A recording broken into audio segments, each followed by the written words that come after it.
are you guys already? All right. Well, it's Wednesday. We're back in the garage. So this is going to be a thing. We're doing this every Wednesday. I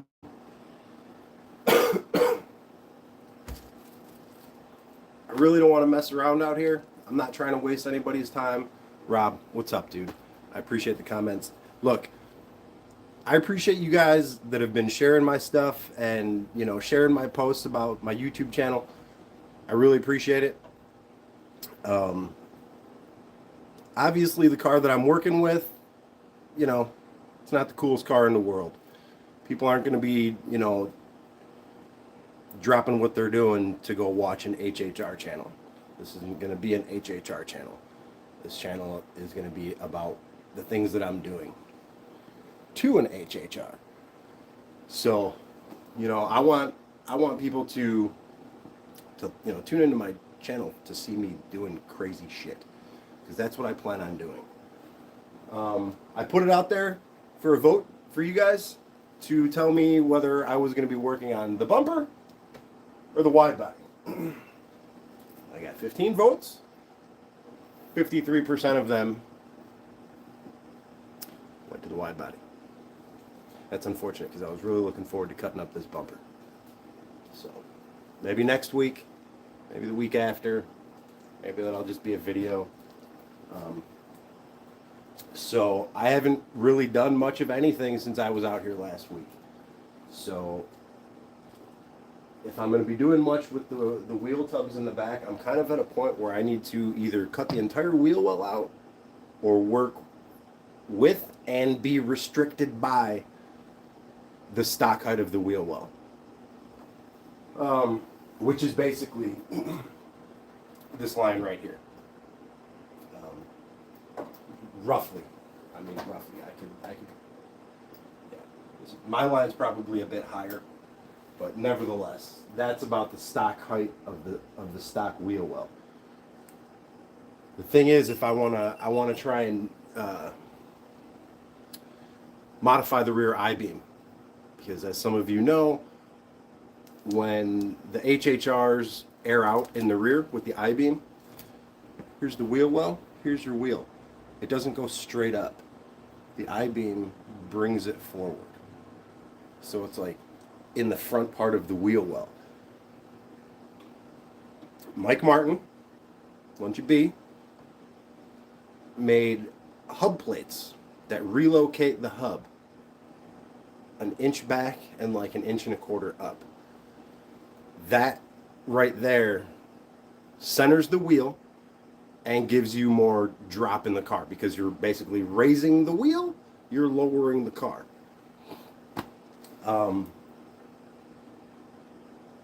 He insists that there's easier ways to do it. I haven't gotten to that point. I do have a spare I-beam at my shop under my bench just waiting to be messed with, but obviously I have other things to do. So I basically need to clean out the inside of the car. I need to pull all the shit out of here, pull the carpet out, pull the floor out, and decide if I actually want to cut the wheel well out and put like a legitimate wheel tub in the car. For many reasons, I'm thinking that's what I want to do. I mean, you look under there and it's not clean. Like it's not pretty. This is pretty, right? To be able to look under there and just see that, as opposed to like all that, all that's going on over there. Oh, so that's kind of where I'm at. But since you guys didn't want to see me work on the bumper, I might as well explain what my intentions are with it while I've got it here before I move it. So you can see, similar to how I did the spoiler, I just, like Joe Hutchcraft said, you stack spoons, right? It makes perfect sense. So that's what I'm going to try and do. That's what Joe's going to help me do, right? I can only assume he's watching. Joe, are you watching right now? Chime in in the chat if you're watching, Joe. Anyways, he's going to help me get this thing all squared away because, believe it or not, Joe is pretty much the professor. In our group, he's known as the professor because the guy takes things from multiple things and puts them together. He's like the garage of Dr. Monroe. That's Joe. Where is Joe? That's a good question. Where is he? What is he doing? I don't know. Anyways, so right now you can see I've got this thing stacked on top of an LT bumper.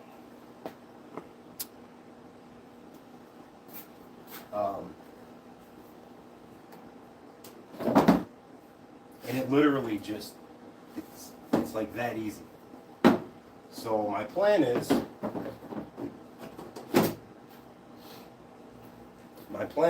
because obviously this sticks way too far out. Let me give you guys a little bit better perspective here.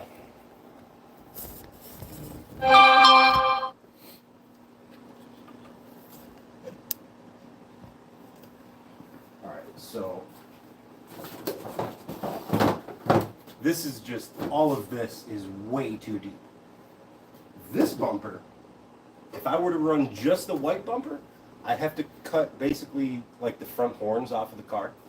What the crash bar gets attached to, what the intercooler mounts from, like all of like the safety of the front of the car has to be cut off for this bumper to work. But it doesn't have to be cut off for that bumper to work. So my plan is, cut all of this shit off. I'm going to cut the two humps off. I'll cut what needs to be cut off the bottom. Cut the fog light buckets out so that these line right up into the fog light buckets, which, crazy enough, they do. So this thing pretty much, it wants to center itself, but it can't go far enough back. So I'm going to cut the humps out, and then I'm going to cut this off. I'm going to cut all of this off, cut it straight back to there, smooth it out back there a little bit, and slide it on. Now some of you are going to be like, oh, well, it's going to be wider, right? It's going to be wider. It's going to be at least, I mean, right now this is like an inch wider. My front fenders are 2 inches wider. This part right here on my fender is only 1 inch wider. So if I can get this to work, and the piece that I cut off, if I can just like section it and move it up and then add a piece in there that'll fill the gap, that's pretty much, not even slide it up because this is going to be further back. I'll just need to like tip it out. You know, once I cut it off, I'll be able to tip it out and get that to then line up with the fenders. And then I'll still be able to keep a crash bar under here. Now I know I am the guy that has said that I don't like the wide mouth bumpers. And I don't. But I don't like the wide mouth stock bumper. This is going to be far from stock. And honestly, it's so fucked up. Sorry. It's in such bad shape. It's foobar. It's foobar. That's what it is. This is foobar. It's completely cracked and separated there. The license plate box was not part of this. When this came, it was just smooth. They cut this out and added a license plate box in here. Either that or it came like this. I don't know. I can't tell. But the way it's cracking out of there, the way it's coming out, it looks like it was done after the fact. So I'm going to cut a good majority of this out, following this curve, so that this line here, once I cut it up, I'm going to leave like a good inch or so up across the top, so that this line where it's cut is going to line up with the grill. And then Joe Hutchcraft insists that I paint my crash bar a contrasting color.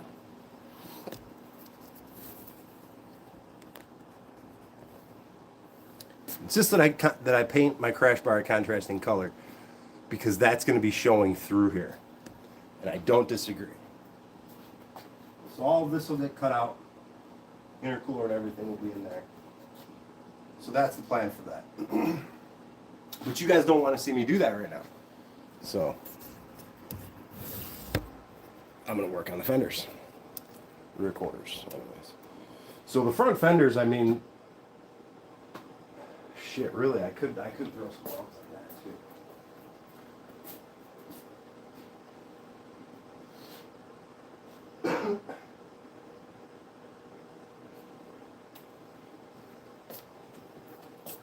Yeah, and no dice on the Mini Cooper Scoop. Not doing it. Not doing it. I do like the look of it. It fits the hood, fits the lines. If like where I would have to put it for it to like fit the cowl, it's like almost perfect. But that hood's already perfect. Like I love that hood. If I add something to it, because if I add something to it and I don't like it as much as I do right now, why risk regret? Right? Why risk regret? I'm 100% satisfied with it right now. Now the other thing I did say, because I have the black one, I'm not afraid to do whatever to that car too. I mean, if you guys knew what I paid for that car. So I'm gonna look for another one of these hoods that I put on this, the cowl that I put on this car, and I'm gonna do another hood, and I'll see if I can't put that thing in there. Yeah, right? I mean, it's not... Add the scoop to V3. There you go. Good call, Chris. Good call. Add the scoop to the V3. And see, that's the other thing, too. There's no reason I can't have options. Like, I definitely plan this bumper. This is version 3. This is option 3. I've got the stock black SS bumper from this car that's going to get the solid surrounds around the fog lights. It'll have the exact same front bumper that the Hurricane had, with the stock SS fog lights. Obviously this hood. But then for this bumper, it would look like a 5th gen Camaro with that scoop. It would look like a lot of things. I mean, and that's the thing, like I don't necessarily want it to look like anything but an HHR. Maybe a 2nd generation HHR. But honestly, like my whole thing is like this car, 2009, right? They stopped making them in 2010. If for whatever reason in 2011, like they produced 1 year of the GMC Cyclone, that's what I'm building. That's what I'm building. I wish I could find that roll pan. Dude, the roll pan was California Cruisers, I believe. It was pteasers.com. The guys, he's in the HHR groups. He's in the HHR groups. And supposedly he's still got one up in the rafters somewhere, but I'll tell you right now, I also know the price of it, and it ain't cheap. Dude, I don't know, for whoever doesn't know the story, I'm not trying to sit here and talk. Dude, I paid $225 for the front and rear bumpers. I didn't even want to take this one. I told him, I was like, I'm not taking that with me. I was ready to give him $220 for the rear roll pan, and I was ready to walk. And he's like, no, you have to take that one as well. Otherwise, it's getting thrown in the garbage. And I almost didn't turn back around. It's been sitting in... I picked this up when I still had my silver panel. That was when I first moved into this house. That was like 6 years ago. 5 years ago. Something like that. So I've had that for a long time, and it's just been sitting in my rafters, in my storage. Like the highest, furthest back part of my storage is where this bumper's been for years. And Kevin Durant's, right? Hit me up. He wanted to buy it, and I was like, dude, like I have no qualms about selling stuff, but it's so damaged. Like I even took pictures and sent him like pictures of it. Like it's missing a huge chunk out of it. Right? It's missing a giant chunk.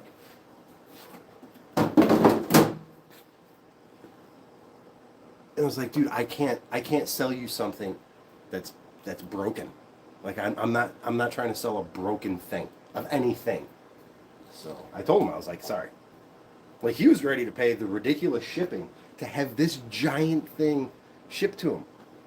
I was like, no, dude. Can't do it. So it sat up in my rafters. Now I'm going to chop it up and do something with it. Because if whatever I make of it, if it breaks, if it fails, if this project fails, it has cost me.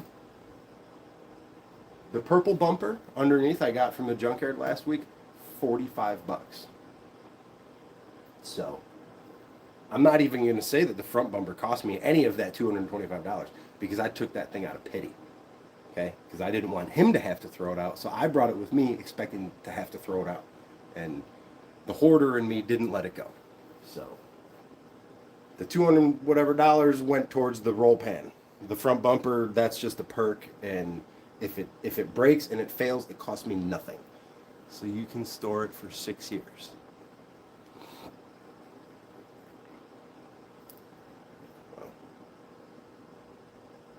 Dude, my Blazer has been sitting with a cover on it for 5 years.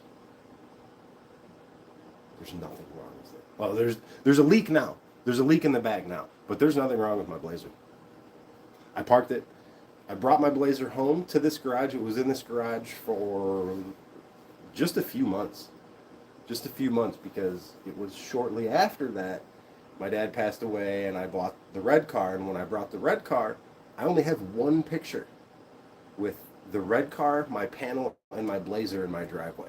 Only one. Because it was only here for like a week. And then I went and put my Blazer in storage and put the red car in the garage and started taking that thing apart immediately.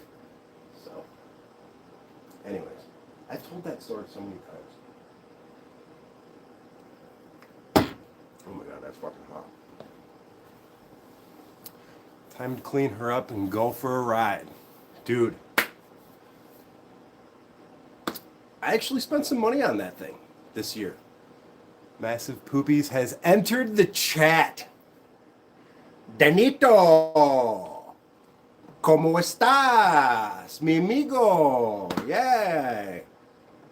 Me llamo puto. You son of a bitch.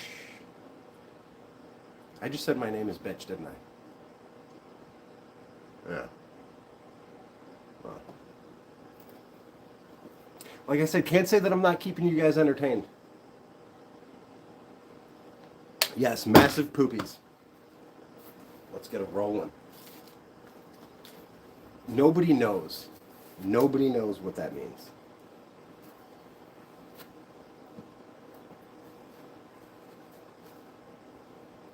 Massive poopies. You guys ever seen that poster with like all the different gang signs? And they're all like describing like different ways that you have to like run and take a shit? Massive poopies. You guys don't know nothing about it. You don't know nothing about it.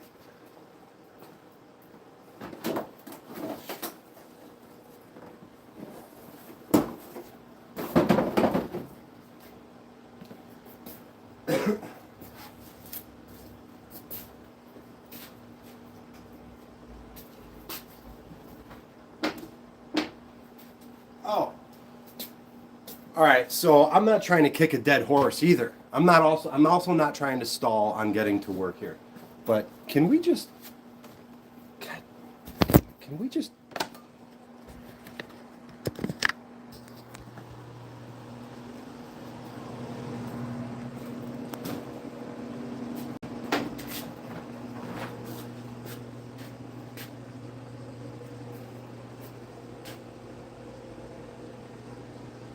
It's such a big hole.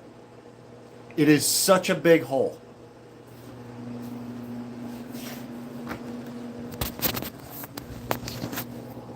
Hold on.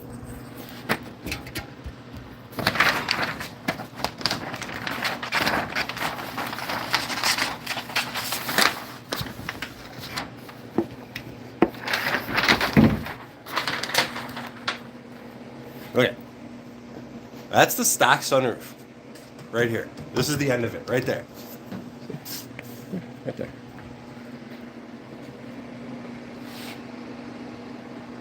Two and a half times the size of it. It's so big. It's so big. And it fits.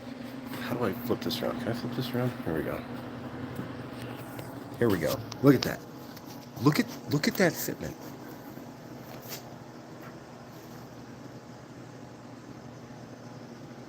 Are you kidding me?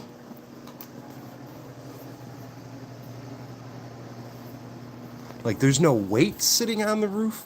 It's just sitting there. And this thing is, look at that. Look at that.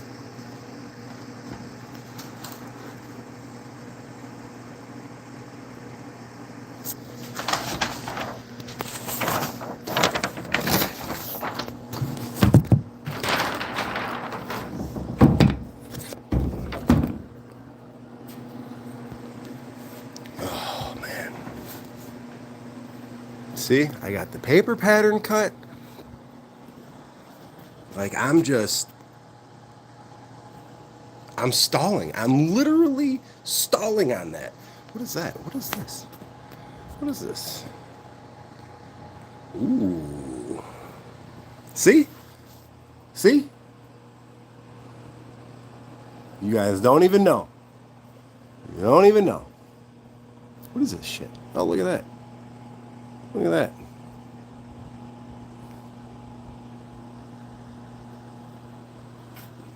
All right. But for real.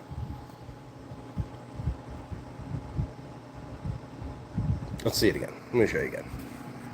Let me show you again. Go ahead.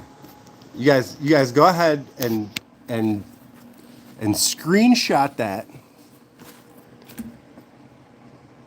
Turn my phone sideways. I can't. I can't. I can't, Rob. Because if I do this, then see, now it's telling me to rotate my device. See? Go ahead. Screenshot. Here you go. Look at it. Okay.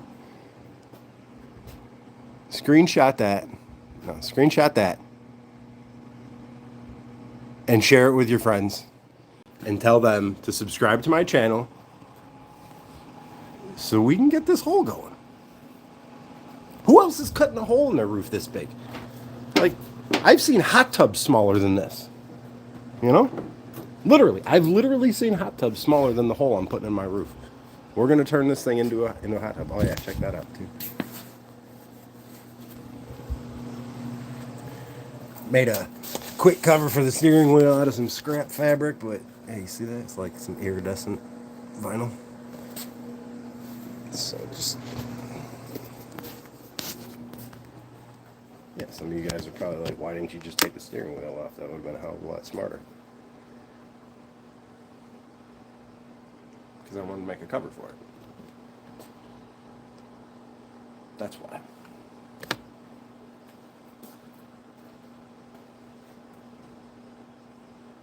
Oh man. I'm not looking for this to get torn. This has got to come.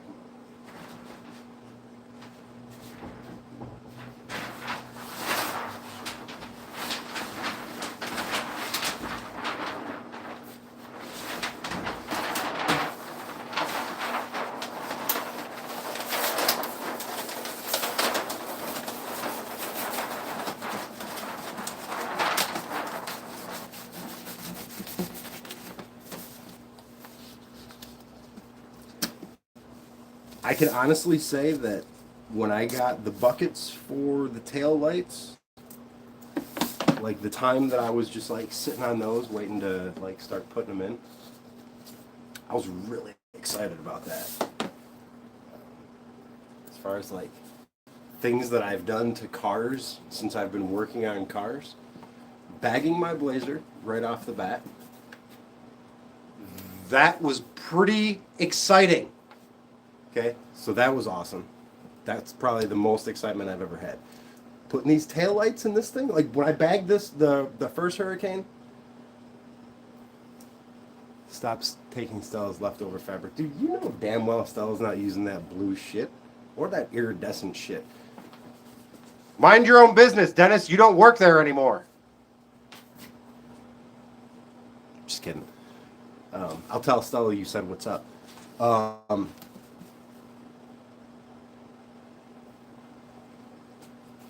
Dude, what was I even talking about? Oh, the taillights. That was probably the second most excited I've ever been to do any modification to a car. I was excited to bag the Hurricane, not as excited as I was to do the Blazer, and not as excited as I was to do these taillights. I'm putting that roof above the taillights. Literally, not even figuratively. Literally putting the roof above the taillights on every level. On physical level from elevation off of the earth and level of excitement on my scale of awesome shit. Bagging my Blazer, Mini Cooper glass roof in the Hurricane V2 and the Cadillac taillights. The wide body is pretty cool. Pretty cool. But it's not a panoramic glass roof. There's no, you can't if and or but that. Like, people are gonna be like, oh, dude, you made your HHR weird looking thing without windows into a wide body, like a real wide body. Yeah. But did you see the Mini Cooper roof? Like, I got a Mini Cooper roof in this thing. Is it because you don't have windows? It's everything about this thing is because it doesn't have windows. I wouldn't be doing any of this if this thing had windows. I wasn't gonna Dennis, I was looking at some Camaro mirrors. Some Camaro mirrors off of like an 89 Camaro, because like where they mount up on the door of that car, you know, just picture like that 1,000-pound Chevy door slamming shut and that mirror coming with it, right? That mirror, that teardrop shaped mirror. I think it would line up pretty good with where I would have to mount it on the doors of the HHR.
How many of you are saying to yourself, oh, he's going to throw that out. Why is he putting that in a garbage bag? Don't throw that out, Aaron. I'm not going to throw this out. This is the wiring harness to my 3P. My airlift setup. This isn't getting thrown out. Don't you worry. Don't you worry.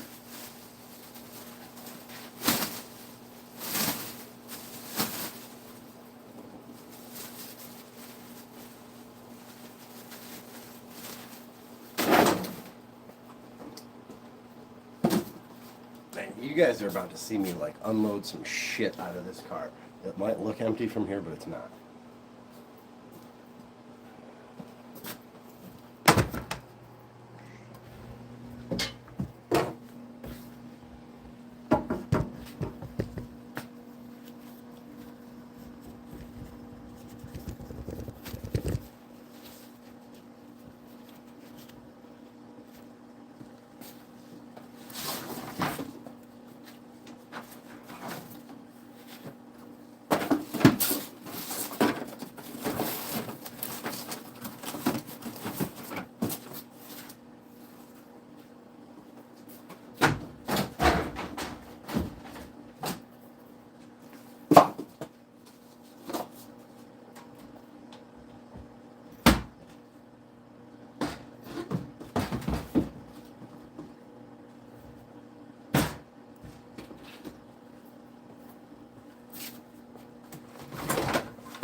A modified seat bracket.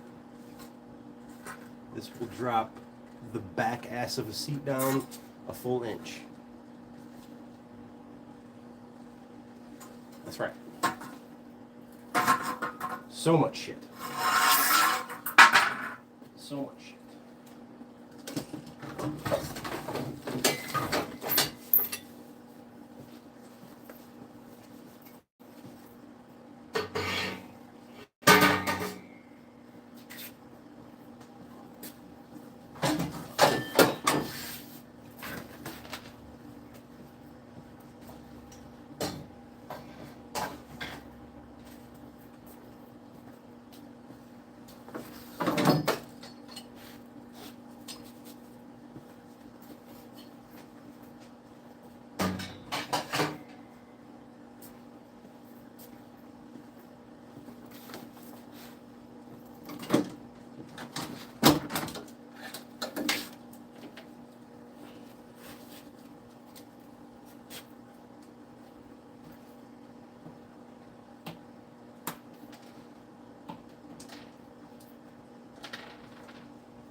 Just a random piece of gold laying around. LNF dipstick tube. Got 2 of those. Ha! An antenna. Where we're going, we don't need those. That was pretty cliche.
Anybody else have random Ziploc bags full of nuts and bolts?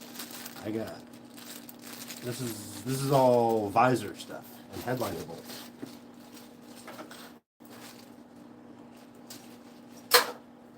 Great.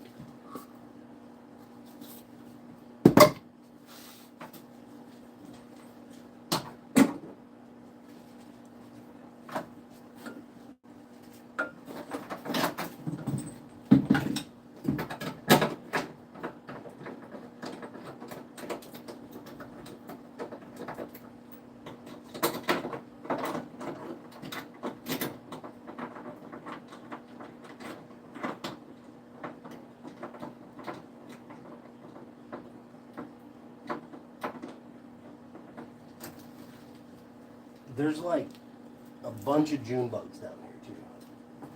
A bunch of dead June bugs.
guys got any good dad jokes or anything? Come on, hit me up with something. What do you got? What do you got? What is this? How do I get this shit off my screen?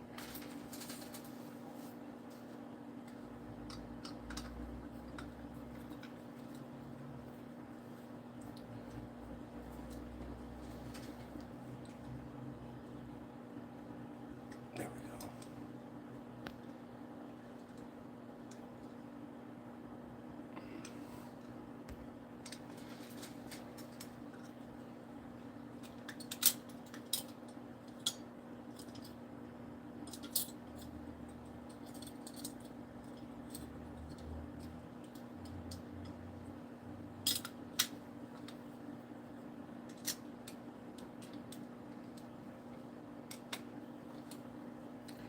Cut this carpet out of here.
So as you can see, it is pretty clean in there.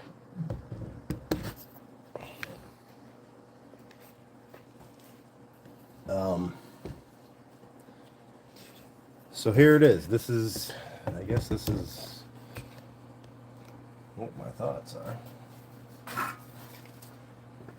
That's not very pretty. None of this is pretty, right?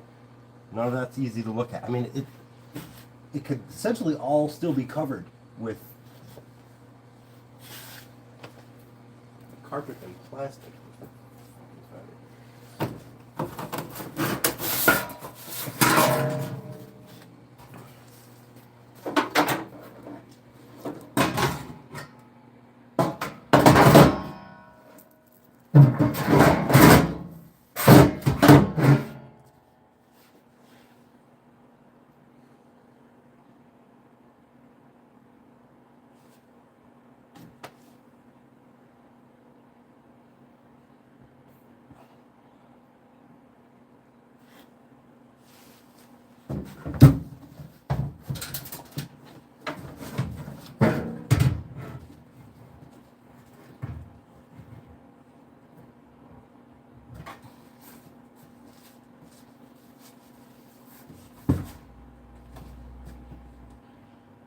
What do you guys think? there's 3 of you watching, so what do you guys think?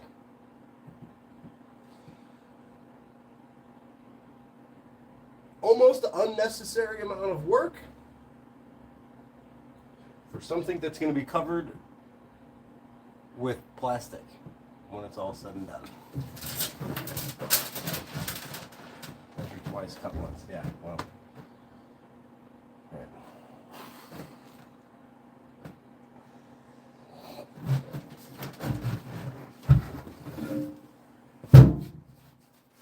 So I'll show you what I'm dealing with on the underside.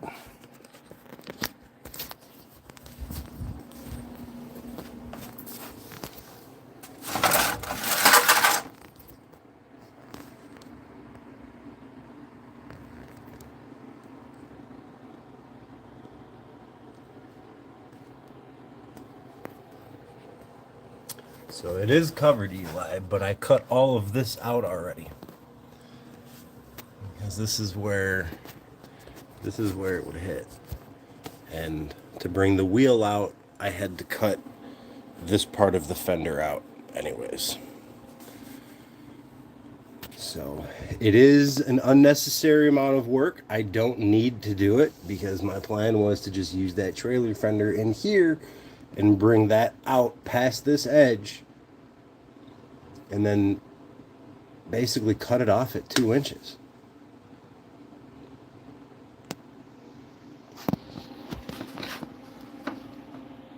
So,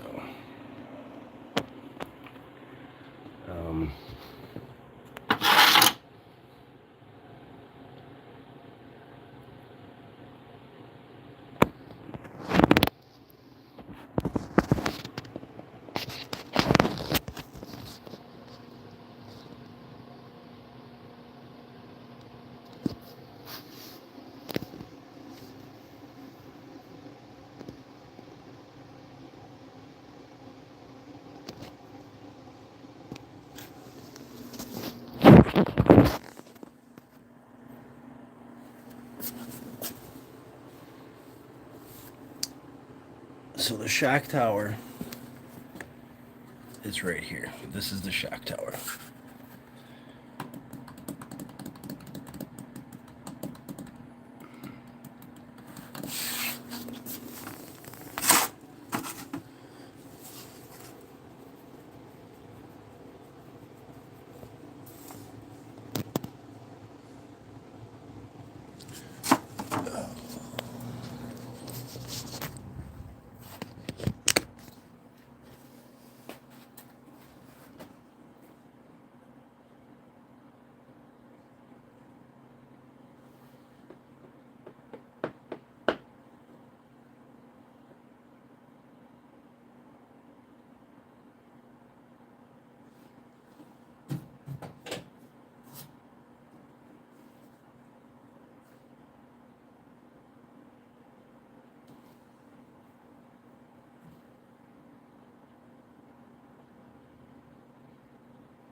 Okay. All right. I'm not going to leave you guys hanging here. I need to bring a wheel home. So the main advantage is just exterior aesthetics if you look under it, if you are going to do it. Might as well go the extra step. Right.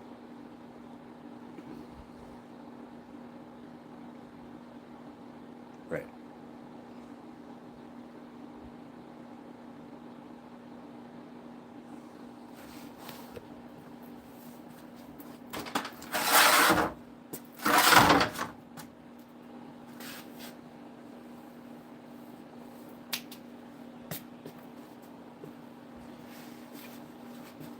Yep.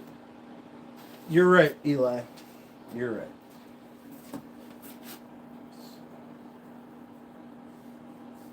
All right, well, here's the thing. I'm not going to leave you guys hanging here. I told you I was going to actually work on this car tonight, so that's what I'm going to do. I got the inside out. I got all that out. I saw and can now see what I want to see inside there. I need to move you guys back. Hold on a second. Get this carpet out of the way.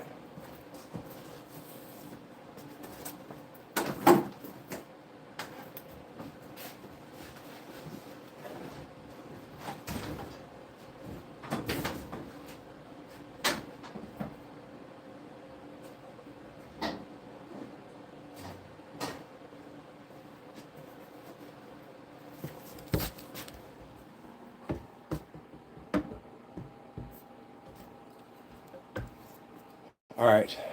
Like I said, I told you I was going to work on this tonight. Um, I got the carpet out of the back. I'll roll the rest of it up inside the car, off camera. Um, and yes, Eli, you're right. If I'm going to do it, I might as well go the extra step. I'm doing all of this, as you can see. That side, the passenger side, with the filler neck, that's what all of that is. All of this here, this huge hump in here, is all for the gas door. The filler neck comes up through there. So, man, I really don't want my fuel door inside the car. Obviously, that's bad. That's bad, right? But they got to make gas caps, right? They got to make gas caps that are like super custom, right? I just need like some kind of custom filler neck that I can stick through and have a cap that's not gonna leak. You know, that no vapors are gonna come out. It's not gonna stink into the car. I need to figure something like that out. Because I think it would be pretty cool if I can do that. Then I can get rid of this whole hump right there.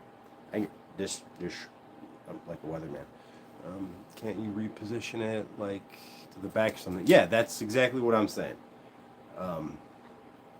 Yes, it's more work, but everything that I've been doing on this car, everything has been more work. So, to save myself work, I haven't really used that as an excuse for any of it. All of it's going to be a lot of work. I even think the way I went about shaving the taillights could have been done easier.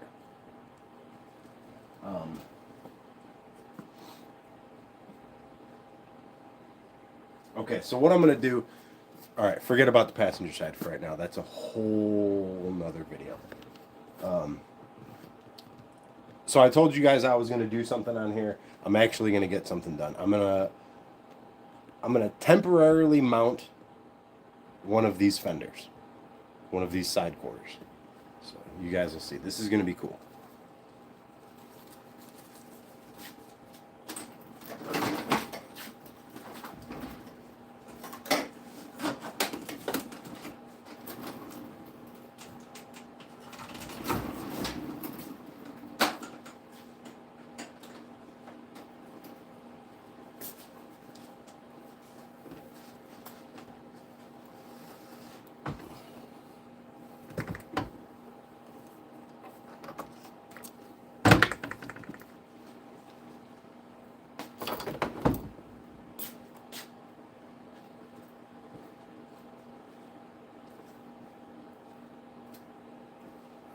Looking for a box with some metal pieces.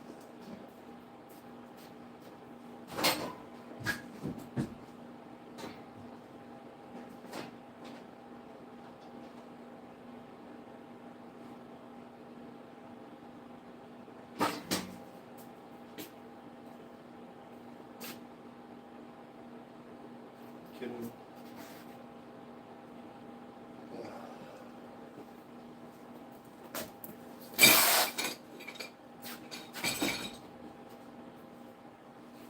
If I had one more cardboard box in this garage, when I actually have to go to put this car back together, oh my god. Oh my god.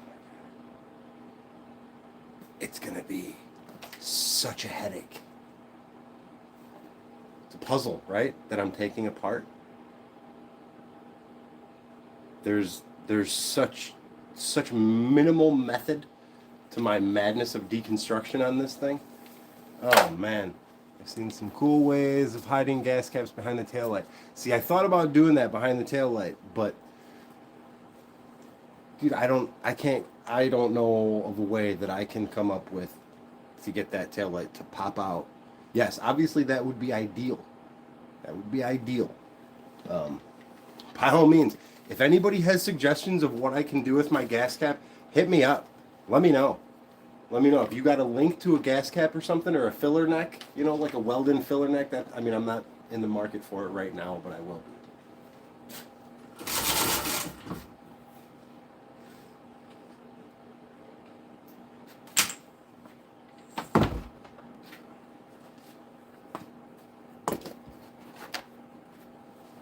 So, like I said, I'm actually going to get one of these fenders packed up.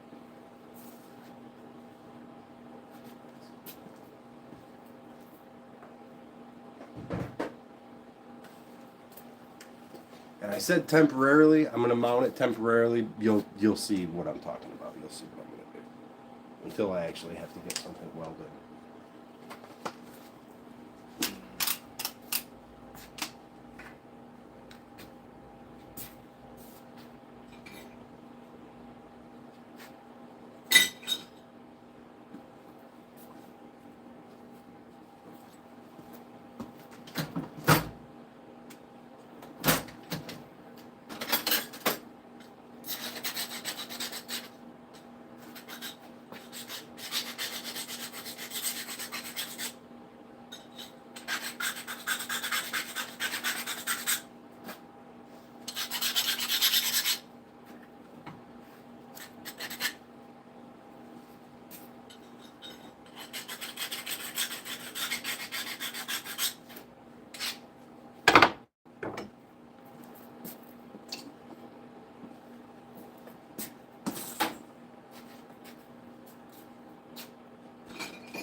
So I cut a bunch of miscellaneous pieces of 2-inch square and rectangle. Everything's 2 inches. Probably sand yourself. But Aaron, what are you going to do with those metal blocks that you have?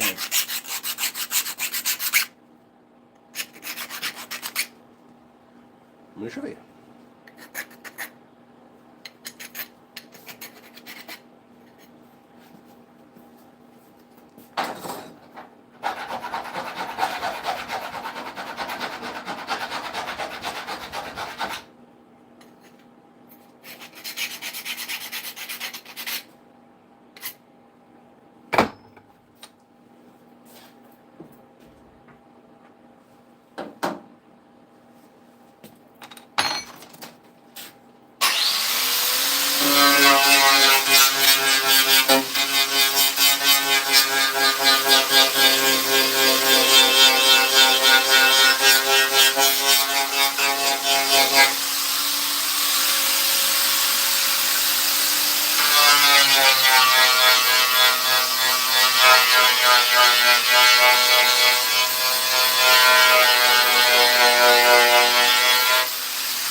Alright, I gotta go grab some sheet metal.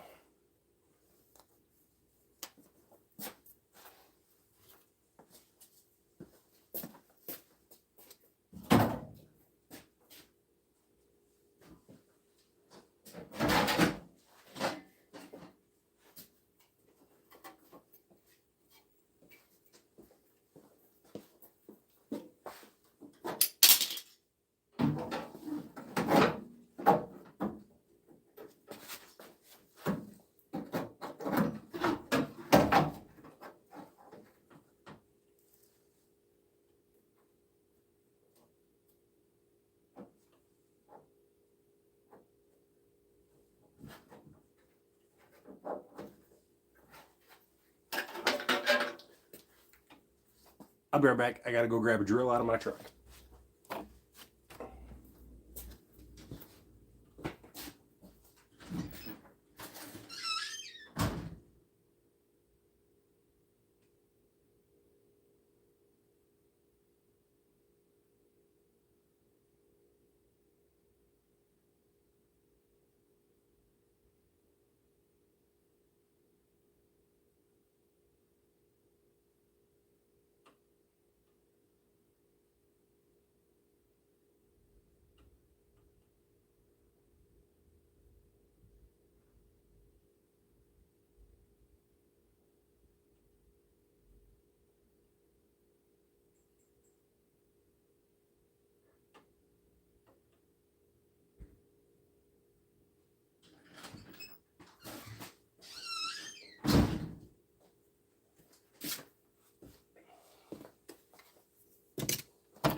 Appreciate you guys hanging out. I know this isn't like Puddin's Fab or anything like that. I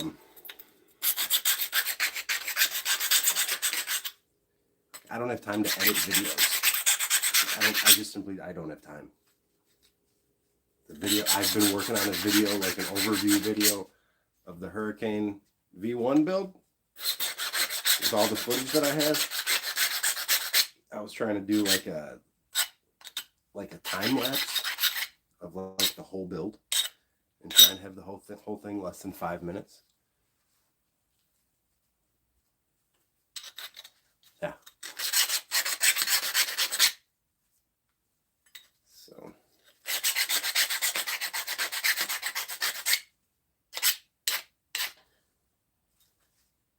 but nevertheless, I appreciate you guys hanging out and watching and seeing wherever this is going to go.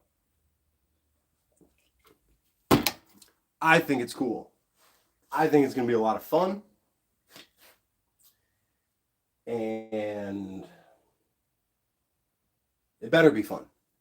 It better be fun. That's because if it's not fun, then this is all a waste of time. Gotta be fun.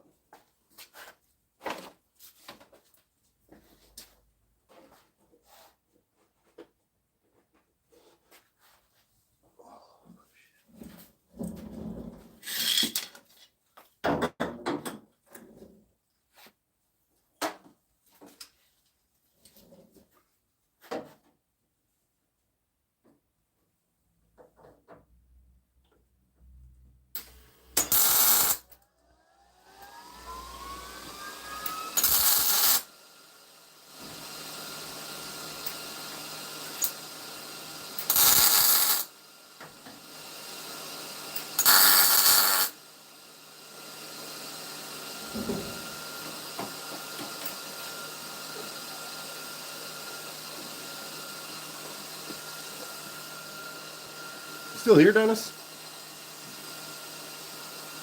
Still in there? Saw your brother the other day. That baby looks exactly like him. Like, to a T. That's little baby Rudy. Little LL Rudy.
couple self-tappers in there, throw some wheels and tires on there, she's done. We just made wide body HHR out of some self-tappers. Just kidding. Just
okay. All right. All right. I'm just going to show you what I see. I'm going to show you what I see, and maybe you can pretend to be in my head. Now,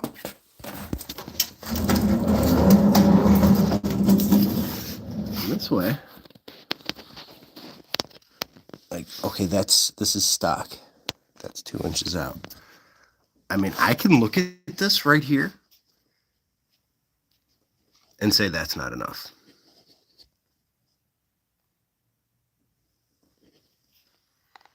You know? right? Like I'm sitting here staring at this like, man, that's not enough. Like if I'm going to do a wide body, like, is that enough? I'm sitting here thinking that, like, I could go more.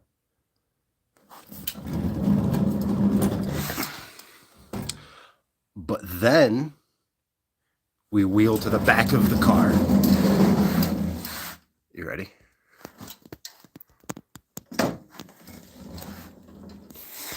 Oh my goodness, baby got back.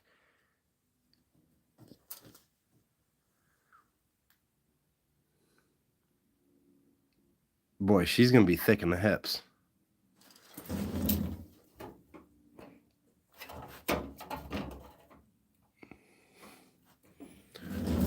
Oh yeah. Oh yeah.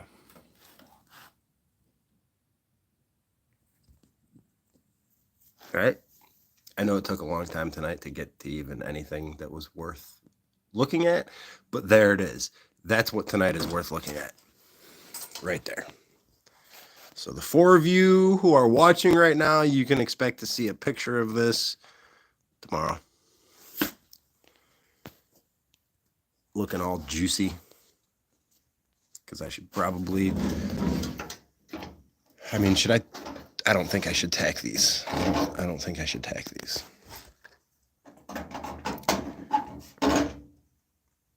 Because this thing isn't on here permanently. I mean, you can see just me doing that is...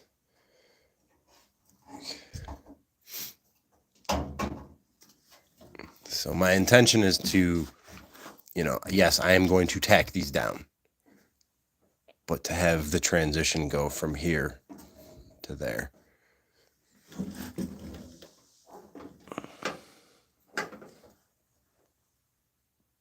Just to kind of fill that void.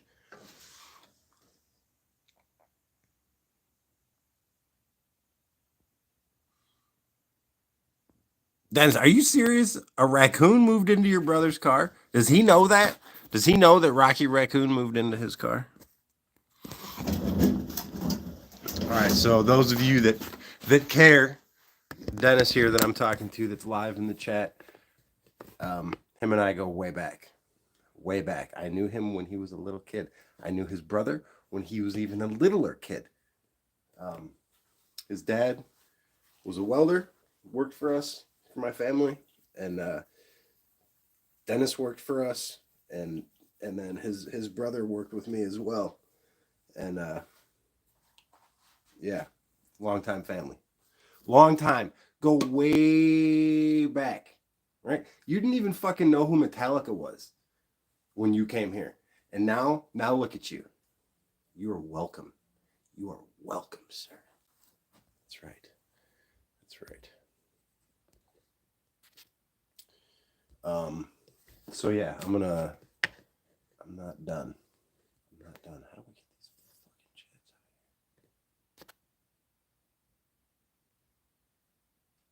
out of here? All right. Wow, that's still stifling hot.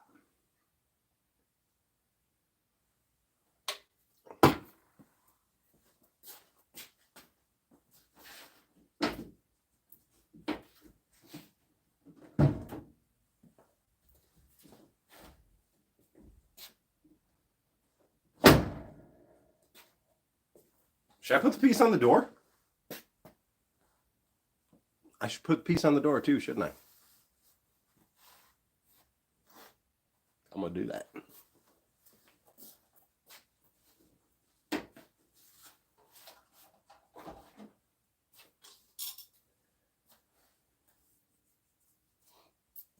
Okay, so that's my plan. I'm gonna get this other piece. I'm gonna get some spacers tacked up on the door, on the driver's side rear door. Get some spacers tacked on there. I'll get the sheet metal self-tappered to the spacers just temporarily. I'm not self-tapping this wide body together. And you're also not going to get any of these stupid screws on the outside of my wide body kit. Okay, this isn't going to be a kit, right? This is going to be all welded. All you tuner guys that cut your fenders out with scissors and shit.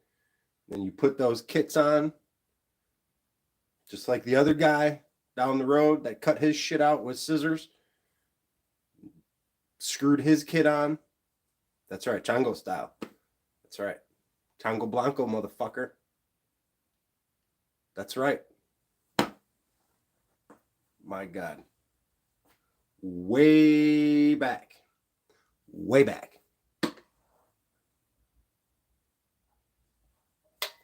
All right.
Crazy, right? Just taking a fucking stripper disc to a like super rare car.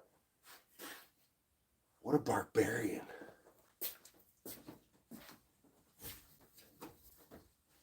a couple people had a few things to say about it the other day. And a couple of pages.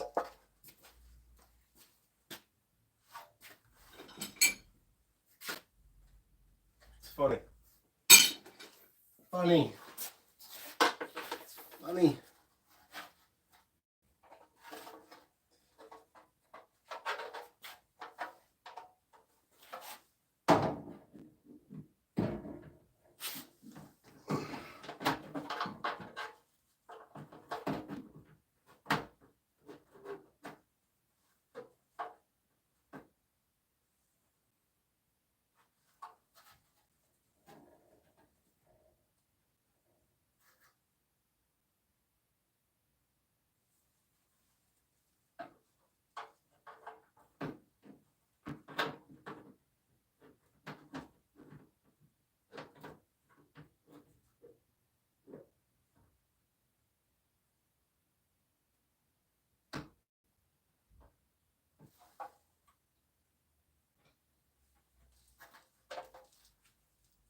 What do you guys think so far?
Got a bunch of pieces of 2-inch square and not a lot of what's that?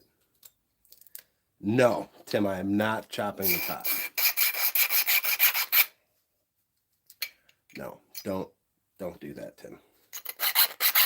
I'll tell you what, you want to come down here and help? We're still not doing that. No.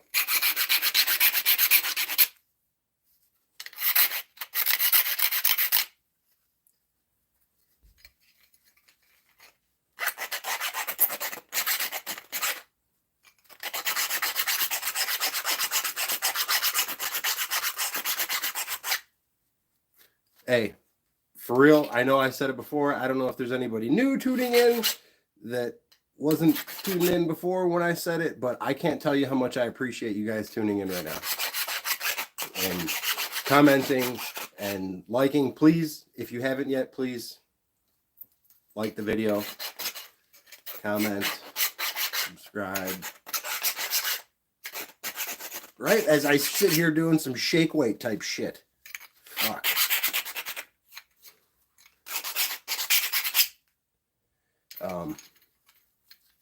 Yeah, you know, I'm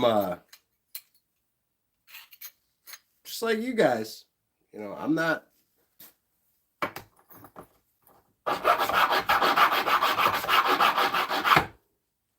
you know,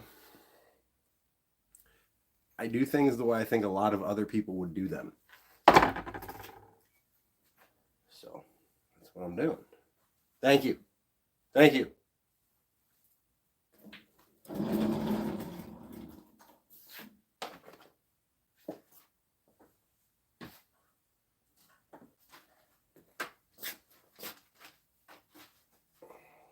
This is not my welding mask.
instead of digging through my bin for 2 self-tappers, which is going to take me a minute, I'm just going to go grab a handful of them out of my truck.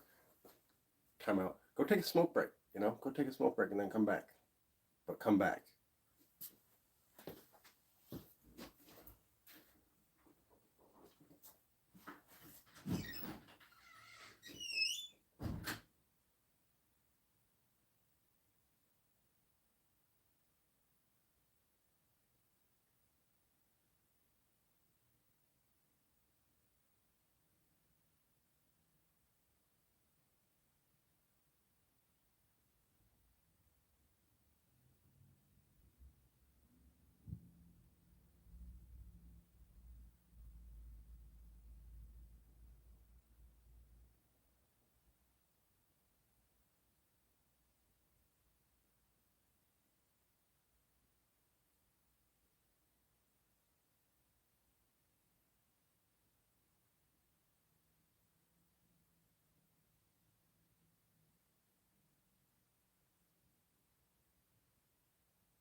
All right.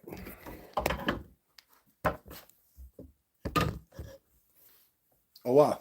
Some of you took that literally. Shit. Well, those of you, the 2 of you that are watching, thank you for hanging out.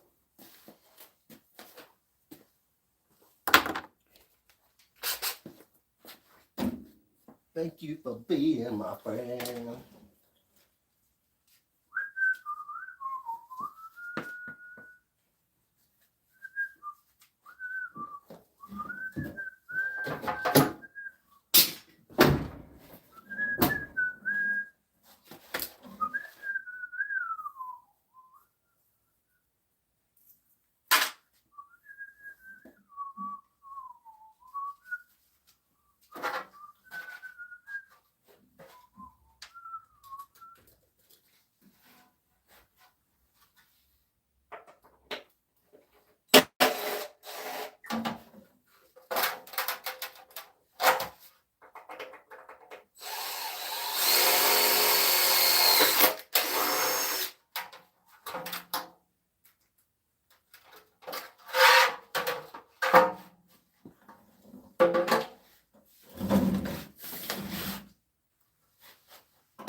fucking shitty ass self-tabbers.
There's 6 of you watching right now, but only 5 of you have liked this video. That's fucked up.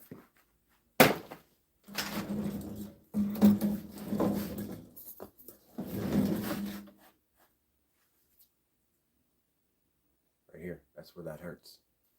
My heart. You're breaking my fucking heart. You even shared. I mean, Tim, that's why I love you. That's why I love you, Tim. Because you know what's up. You know what's up. Thank you. I greatly appreciate it, Tim. Thank you very much.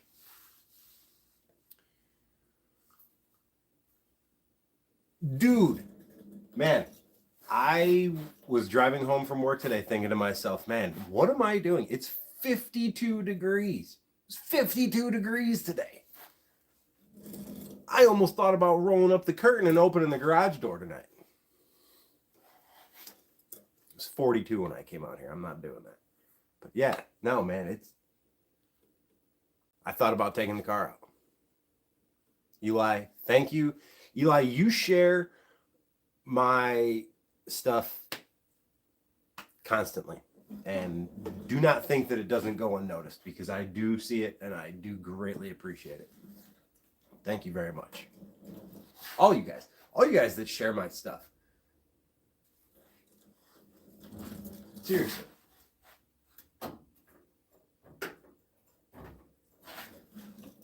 Man. Good thing I'm either going to be wrapping this thing or painting this thing, because the paint on it is fucked.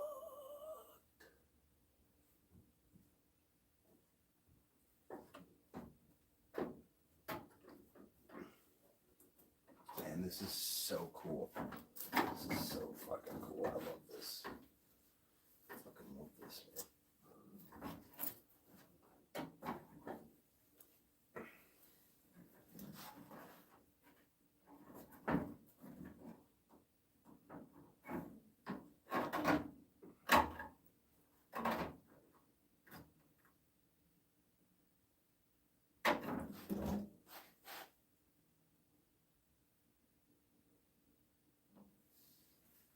I need to bring a wheel home, and I need to stick a wheel underneath here and see where it goes.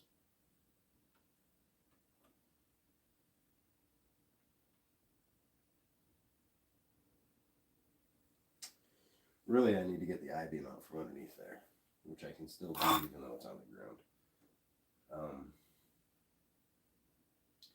I need to get the I-beam out so I can get a tire in there and lift that up to where I want it to be, so I can figure out what I'm going to do with the wheel well, because I'm probably just going to cut the entire wheel well out and use the trailer fender for the entire, just basically do a wheel tub. At that point, I don't even know that I would be opposed to, my God, I almost split my head open right there.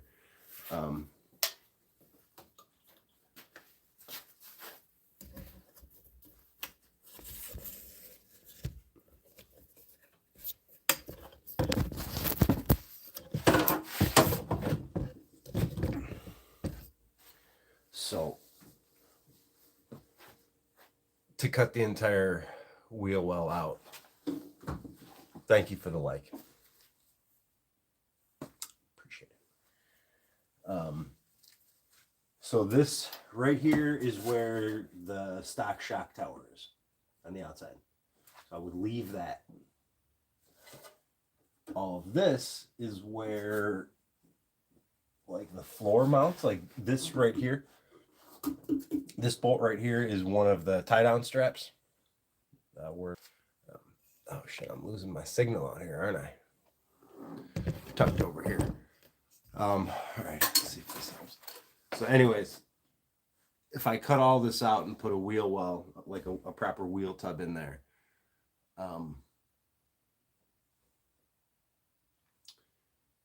it'll look much cleaner.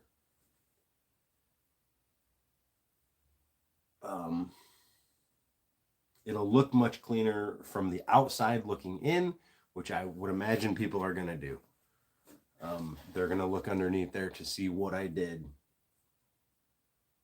And I would imagine people are going to be really, really peeking underneath there. So, like Eli said, if I'm going to do it, I might as well do it once and do it right. So, with that being said, if I have to, because I want to relocate my hub so I can get basically the entire I-beam, well, not the entire I-beam, but the hub assembly and all of that higher up. I don't know that I would have to go through.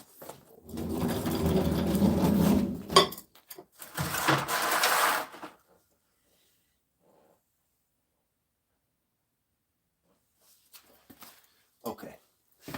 All right, so here it is. Mike Martin, Lunchy B. I'm going to need a set of those hub plates.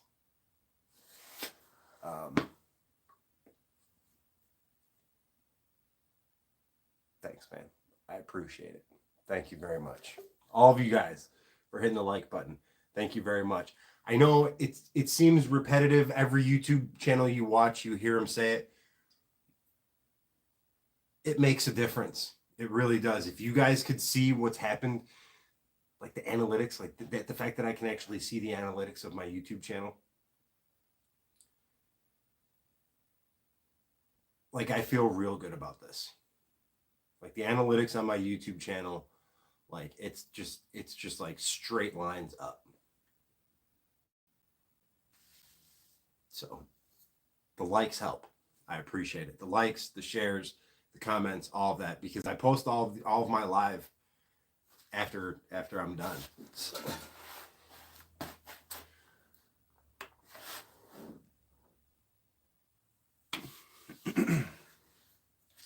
It is a tough platform to get the ball rolling, and thank you for hitting the like button as well. My whole thing is, and this is what I've been telling everybody, I mean, obviously, if I was just out here working, yes, thank you. Yes, make sure you hit the notification bell. Thank you, James. If I was out here by myself, I wouldn't be sitting in front of the camera talking, right? Obviously, I wouldn't be sitting. I would be out here talking to myself, but not like this. I wouldn't be talking like there's actually people listening. But I'll be honest with you. I'm going to be out here doing this shit anyways. And I watch a lot of YouTube content myself. And I watch nothing but car builders. Watch a lot of pudding. I'm sure a lot of you guys know who that is. I watch a lot of pudding. Watch a lot of camping videos. A lot of like off-road, like Jeep camping shit. But other than that, it's straight car content. And some of the videos that I watch, like these guys have a lot of time to edit their stuff. But if it's not edited, if these guys were working live, they'd be doing what I'm doing. So I figure the fact that I'm actually working on an HHR is not helping me right now. The fact that that's what this is, that this is an HHR, that's not helping me at all. Nobody's going on YouTube searching, hey, I sure would like to know who's building a custom Chevrolet HHR economy car, rare breed that they put a fucking turbo on. Nobody is looking for these cars. Nobody is looking for YouTube content on anybody doing anything with a Chevy HHR. Nobody. But there's a lot of people out there watching custom car builders, dudes in their garage who are going to be out there working anyways. So the way I see it, why not just turn the camera on? Anybody else who's out there working on their shit, Turn a camera on. Start a YouTube channel and turn a camera on. It's that easy. If somebody was building one custom to this extent at this day and age. So, yes, to be completely honest with you, I am not the only one building a custom HHR right now. My best friend, Joe Hutchcraft, is the only other dude. Lots of people build custom HHRs. Lots of people build custom HHRs. There's only, that I know of, 3 or 4 bagged HHRs. Myself, my best friend Joe Hutchcraft. And there's a lot of people that do really cool shit. A lot of people are doing, you know, I mean, a lot of you guys that are watching this right now all have HHRs that I fully respect. Eli Lewis, who I would imagine is watching, he watches all of my shit. Dude's got one of my absolute favorite HHRs, period. Granted, I've sold him a lot of custom parts. That's besides the point. His paint, the AA5, the flames and all that, I love it. Absolutely love that cart. One of the absolute cleanest engine bays out there. But I'm not going to lie. As far as people doing the custom shit to the extent that I am doing, I'm not trying to pat myself on the back. I'm not. There's a lot of people doing shit. It's me, Joe Hutchcraft, and Matthew Clevenstein. Lots of dudes are doing shit. I mean, I'm not trying to take anything away from Rob. Rob has probably one of the most famous HHRs out there.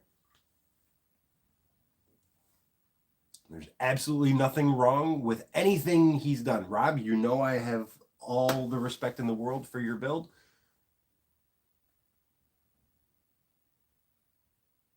That's not my build. My shit is wild. Not that yours isn't. Not that yours isn't. You have excellent content. I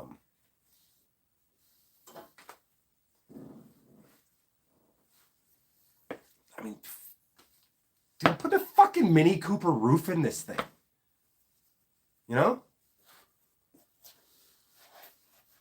Fucking bag, big turbo, 6-speed swap, big brakes, Cadillac taillights, Mini Cooper roof, shaved hatch, wide body, fucking hood dump, blowing fucking flames out of the hood, blowing the doors off of fucking any single one of those 3-letter car brands out there. Mark my words. Mark my words. Any of the 3-letter cars, WRX, BMWs, STIs, GTIs, line them up. This is me out here bench racing in a car that doesn't even have a fucking motor in it. Right?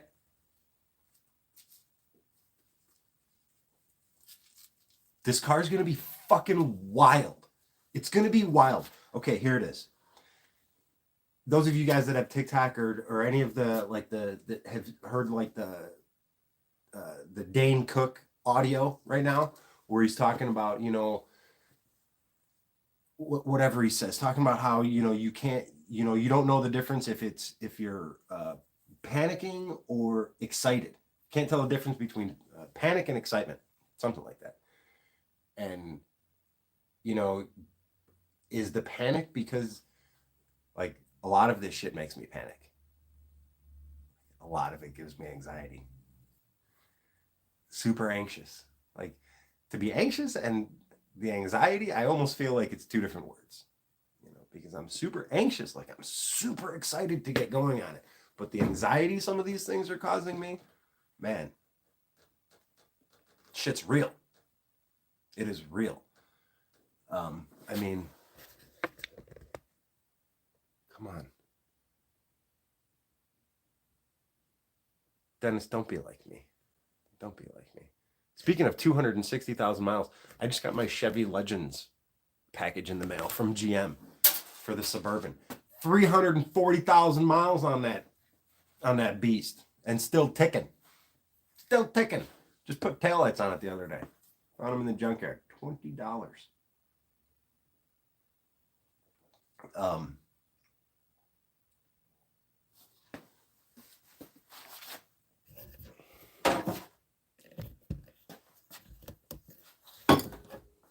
I'm going to say this again. I've said it before. I'll say it again. I'm not trying to have the best HHR. I'm not doing any of this to be the best. I'm not doing any of this to compete with anybody. I'm not doing any of this as bragging rights. No, that's not true. A lot of this is going to be about bragging rights. But I'm not doing any of this. A huge fucking majority of it's going to be bragging rights. Yes. Because I will have done it all. No shops. Somebody else is going to paint it. Estrada Customs is going to paint it. Fabian's going to paint it. He's going to finish the body work. But I'm doing this. All of it. Everything that's been done. Everything that's going to be done. I will have done it. So it's definitely bragging rights. But to be the best at anything? Absolutely not. I've said it once. I've said it a million fucking times. You guys have all heard me say it. And I hope some of you now say it yourself. Anything I can do, somebody else can do better. I'm standing out here in my garage. It's getting a little colder out here. Had to turn the heat off for you guys. Like, I'm not doing anything crazy. You guys see the tools I'm using. You know, I got a cutoff wheel. I got a stripper disc on another grinder. You know, I got my welder. My welder, without that thing, when this whole thing got started, that welder, right there, that little guy got this ball rolling. And that's the truth. I came out here to go live on Facebook the very first day. I think it was when I first started cutting the taillights out. No. Welding the bucket in. Trying to weld the... What the hell was I doing? You're shaping the door. Whatever it was. I came out here to weld something, and I turned my camera on, and I went live. And I was only live for like 5 minutes because I had my old welder out here. I laid a couple tacks down, and they didn't stick for shit. Like, for whatever reason, my welder was like 22 years old. It was the first welder that I ever bought. And that welder laid itself down on the front lines. That welder was like, nope, I'm out of here. You deserve better. You deserve better than a 22-year-old welder that's failed you many, many times, left you high and dry many, many times. Brought that fucking welder out with me to weld my buddy Patrick's Ford, 51 Ford. You know, brought my tank, all my shit out there. I was like, oh yeah, dude, no need to use your welder. I brought mine. Fucking embarrassing. Yeah, Dennis, rest in peace. Rest in peace. Yeah, she's done. She's done for. She gave up. She had an idea of what I was doing out here, and she's like, nope, no more. You deserve better. I'm done. She laid herself down on the front lines for the best of us. And now here we are. Hit up Facebook Marketplace because I was looking at a brand new 210 and 211. Sorry. I was looking at the brand new 211s. And I hit up Marketplace, and there was a dude at like 45 minutes away selling one that was 2 years old. He's talking about how he got, you know, a bigger setup and didn't need the little 211 anymore. So he sold it to me for a damn good price. I brought that thing home, and that thing makes me look like a good welder. So it's like, shit. I got a good welder that can actually weld sheet metal, that can weld this super thin, tinny shit and not blast quarter-size holes through it. So I had a good welder. I got my camera. I got a tripod.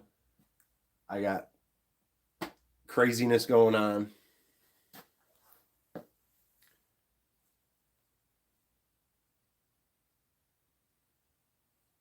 I mean, dude, when I went to Patrick's house to work on his forge, so he had a Hobart, right? Which is like the Miller, like Bush League. Sorry, that's harsh. It's not bush league. It's not bush league. It's the affordable Miller brand, right? Shit, you buy brand new Miller parts, they come stamped Hobart. So I'm not looking to hear any of that shit. Yeah. So, anyways, I brought the other one over there. Patrick had his Hobart. Dude, I ended up doing all of the welding with his Hobart, which was the biggest reason why that was, welding at Patrick's house with my shit and then coming back here and trying to weld live was just like, this is stupid. This is embarrassing. It was embarrassing. And I've been welding for too long to be using a shitty welder at home on this scale of a project that's just making me look bad. So, spent some money, got a good welder, and I set my purse down and just started going to it. So I don't really know what else I'm going to do tonight because I need to bring a wheel home. But there's a good old dirt nasty look of it.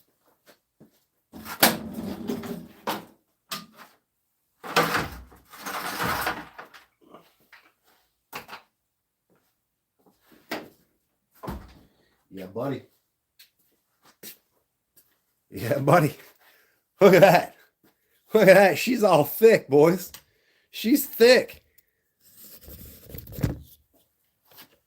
My goodness. My goodness. Let's do this here. Give you guys a little bit of this. All right, look at that.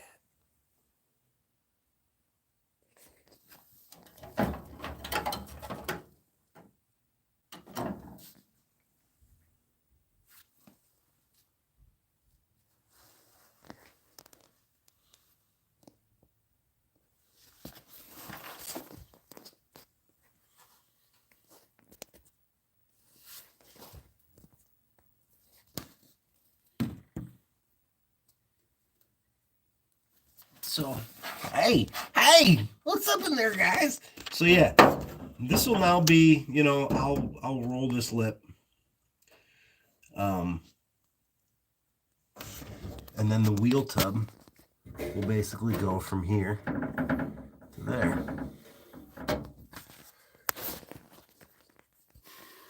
That was a crazy view, huh?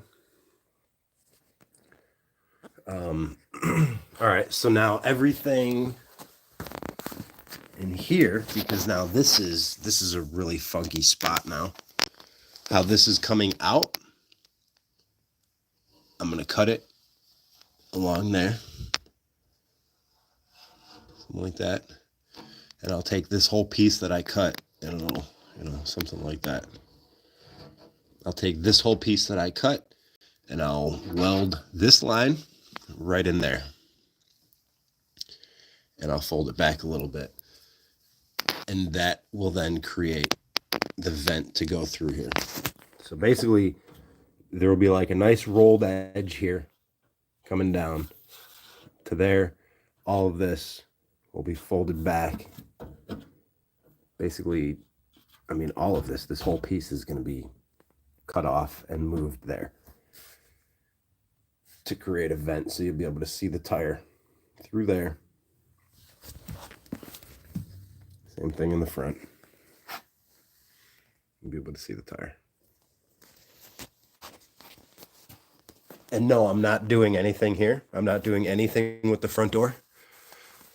Obviously, other than shaving it. As far as the wide body, I'm not doing anything with the front door. For all bullshit aside, for a lot of reasons. I'm not doing anything with the front door. The biggest reason number one, and really the only reason that matters, because it's going to fucking ruin a lot of shit. It's just not going to work. It's not going to work. If I were to do anything on the front door, look at how much Like nothing I do. No, Tim, shut up, Tim.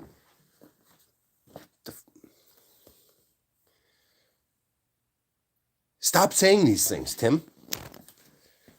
Gull-wing doors. I mean, suicide doors. I could do suicide doors and then do the fenders. But seriously, no. I actually thought about that. I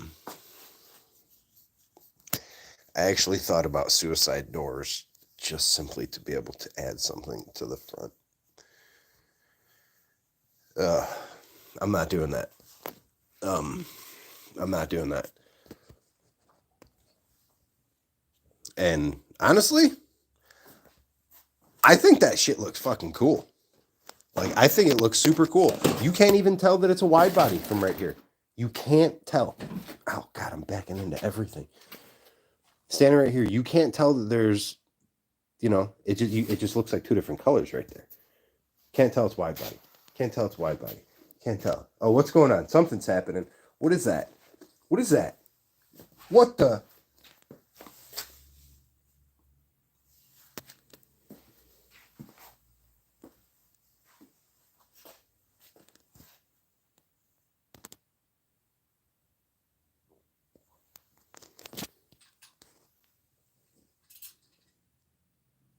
She's thick. She's thick, boys.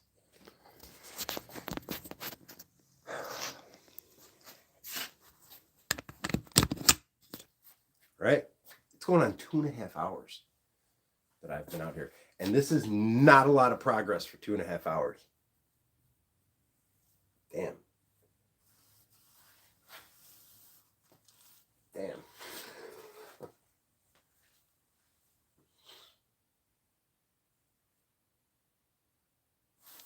It's not always going to be like this. It's not always going to be like this. I have every intention of getting more work done. I mean, every view has to have the tail light. I'm no fucking dummy.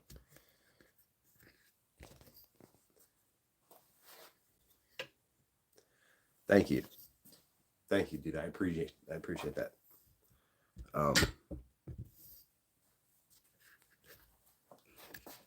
And there's a lot of it. There's a lot of it on this car. I mean, here.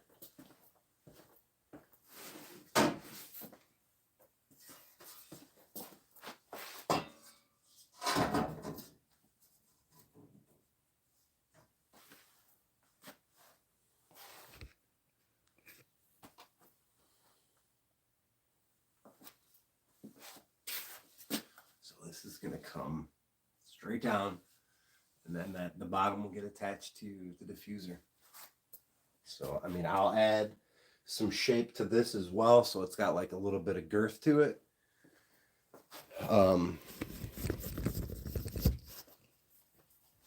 But that's kind of the plan there.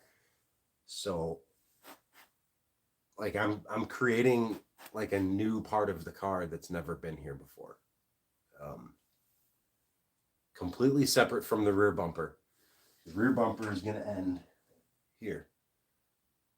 So all this distance in here is all vent that you're going to see the tire from the back.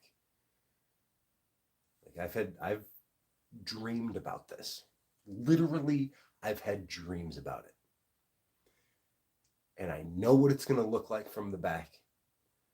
I can picture it. I surely hope that this view right here and me doing that, me showing you guys this kind of gives you a look into what I'm going for here. The roll pan is going to be here. All of that, all of this in here, all the way down. And then I'm going to have a fin, like a bottom plate that'll be attached to this that I'll then be able to bolt to the diffuser. So the whole thing is going to connect. Like these pieces are going to be connected to the diffuser, which is bolted and slid into the trailer hitch, which is obviously bolted to the car.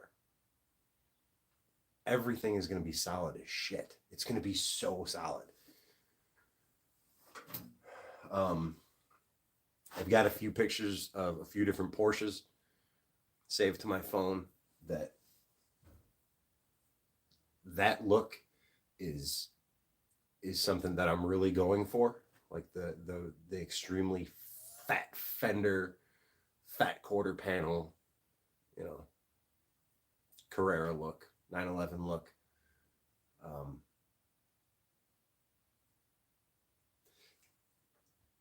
I don't know if that's something because of what I'm doing here, but I swear, when I was a kid, Porsches never really did much for me.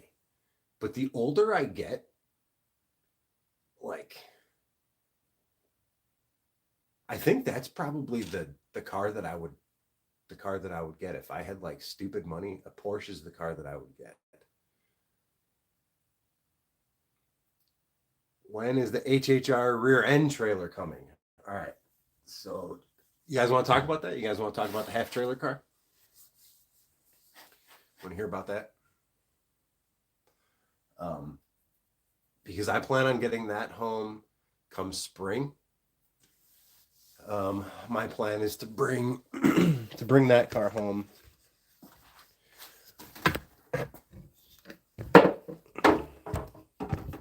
and start chopping that thing up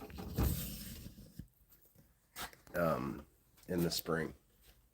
So my plan is to I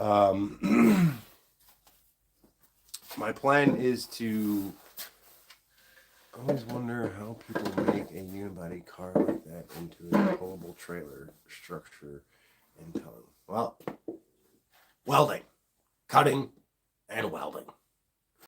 So, I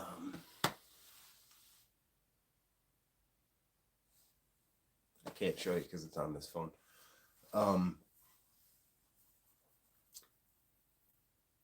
The car that I'm cutting, that's basically going to be the trailer itself. Cutting that car just in... All right, let's go. Let's go. Here we go. All right, the trailer car, basically the pillar is here. Comes down, you got your glass here, right? I'm going to be cutting it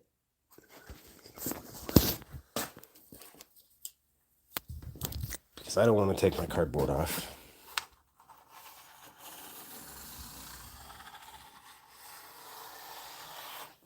So that's basically the shape of the door behind here. So I'm going to leave this metal here, and I'm going to cut a few inches forward, you know, say about there. Glass is going to come out of the car. Cut the doors straight down. I'll save this piece of metal that I'll take it off. I'll leave that for, you know, another occasion. Me cutting basically here across, keeping that cross member, and then at the floor, so I'll be cutting it here at the roof. At the floor, I'm keeping that brace, and I'm keeping this brace. I'm cutting from here off. So from the floor straight across, the roof straight across. The whole front end is coming off. From there, that's where the front of the car is getting removed at the front. And then the back, the video that I'm sure a lot of you guys saw where I cut the back half of the car off.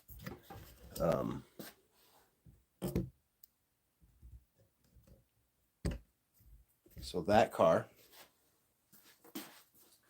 I cut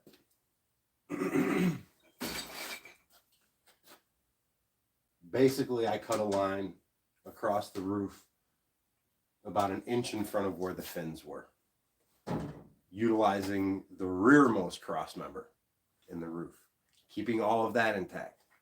I cut that, cut a straight line straight down the car on that side, cut across the floor underneath, I'm sure some of you guys saw actually how I did it. So I brought my cherry picker over there, drilled a couple holes in the roof, put a couple big like eye bolts into the roof, some chains, the cherry picker. So when I cut the back section off, it didn't just like fall onto the ground and like completely trash itself. It literally just hung there. Actually thought that one out. Put a little bit of thought into that. Didn't just take out power tools and, you know, kick shit. So cut the whole back of the car off. Now, some of you guys might know, but the shape of the HHR roof, it tapers.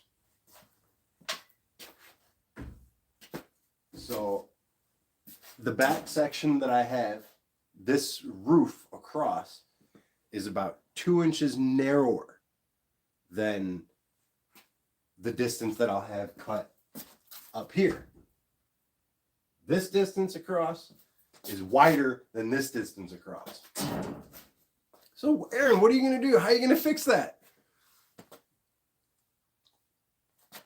Cut a pie section out of the roof. Take some ratchet straps and bring it together.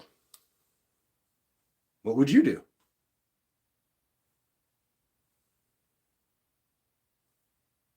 It's going to be the easiest way to do it, right? I'm not trying to reinvent the wheel here either. You know, the trailer car is going to be pieced together. It is going to be pieced together. I've got an SS bumper for it.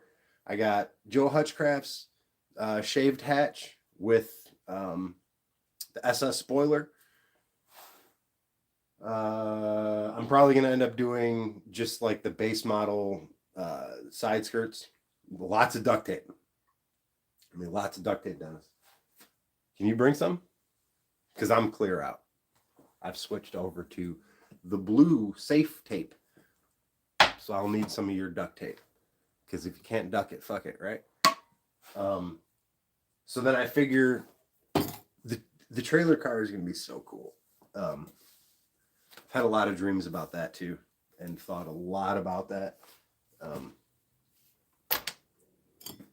No offense. That's kind of why I haven't really asked for anybody's opinion on that. Because I kind of got my mind set on this craziness that's going to come of it. So, full SS rear end on the back of the car, full SS, all that. I'm hoping to maybe put the trailer on bags too. It would be pretty easy. The real builds get T-Rex tape. Dude, now see, T-Rex tape, bro. Where you at on the Gorilla tape? The Gorilla tape. Have you used that black Gorilla tape? My God. Dude, NASA uses that stuff to keep the space station together. No bullshit. Actually, that might be bullshit. I have no idea if that's true. It's probably not, but... So anyways, the section that I cut off of the back, we're going to swing that bad boy around. No, definitely not caddy taillights on the trailer because I actually have a set of LED taillights that I'm going to put in the back. Got to keep something stock HHR look. You know, if somebody were to pull up along behind me and they see like the back end of like an HHR SS, they're like, oh, it's an HHR SS. And as they pull around, they're passing me. They're like, what in G golly willikers is that piece of shit? You know, I hope that's not what they say, but they might. So we're going to swing that bad boy around and we're going to take that whole back end and we're going to weld it to the section of the car that's missing the front. So we're going to have an HHR trailer that's still got the two doors, still going to have two doors, panel door on one side and a window door on the other side. Those of you that haven't seen it, I should do like a video. I should do a YouTube video on that car because that car's pretty cool. Yeah, this car is going to have a hood up. Thank you. The caddy taillights do look good. How fast is a 500 horsepower HHR? How fast is a 500 horsepower HHR? They don't move because they break.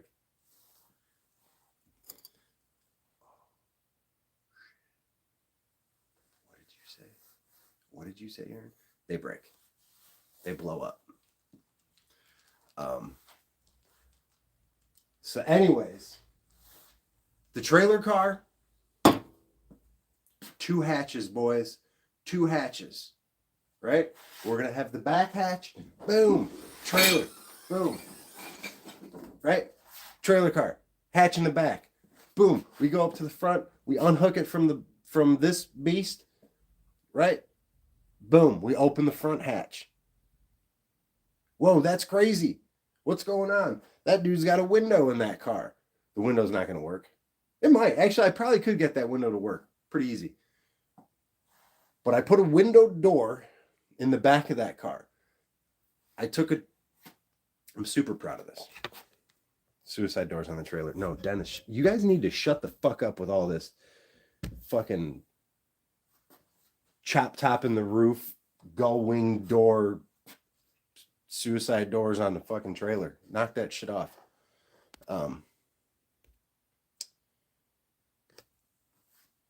Right, exactly. Just to make the tongue long enough. Well, that's the whole thing. The car's got to be like the length of the tongue. I mean, that's the crucial factor right there. So the front of the car, being that it's going to have, basically this is what the front of the car, the front of the trailer is going to look like. It's going to have tail lights on the front, facing forward. How people do the reverse tail light delete mod, and they put 2 of the top lights in without the reverse light. I'm going to do the opposite. I'm going to put 4 of the bottom lights that have the reverse light. So I'm going to have 4 lights with the white circle in the front. And those will have white LEDs for like camping lights, to shine some light forward. I'm going to have the red IPCW LED taillights on the trailer in the back. So the door. There had to be a way to get in and out of the trailer. I couldn't keep 2 panel doors on the trailer. Because as some of you know, there's absolutely no way in without a door handle. So I took the silver parts car that I cut the back end off. I took that driver door handle apart.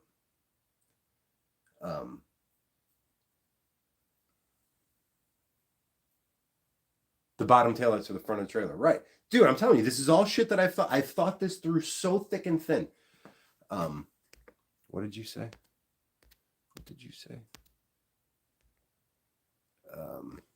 Safari windows on the trailer. No, Dennis, shut, dude. Stop, man. Stop. I'm not putting Safari windows on the trailer. I'm not. It's going to have, okay. Let me get this out.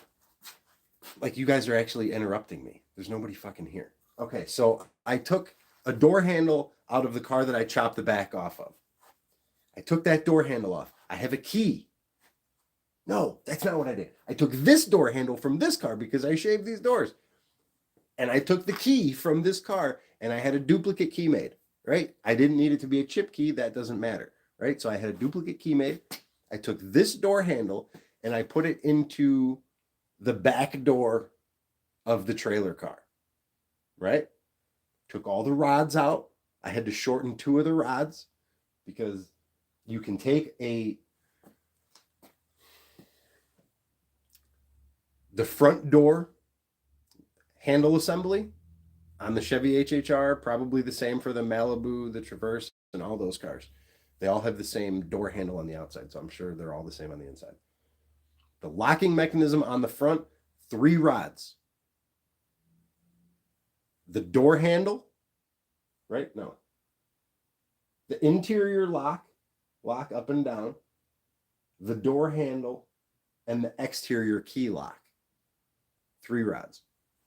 The back door, 2 rods. The handle and the interior rod lock and unlock. So I took the front lock assembly, put it on the rear door, added that third rod, cut it down to fit inside there. So now my trailer car has a key. I can lock that bitch up. So I can get in it, lock it, camp, whatever, get out, go do whatever, and lock it. So the dream is, the real dream, like the cream of the crop, what would be super fucking cool, get this car done, get it driving, get it worthy. I'm not a magician. I just have a goal. I have a vision. I'm a visionary. It's fucking stupid. I can't believe I just said that. What about reverse lights on the car? On this car?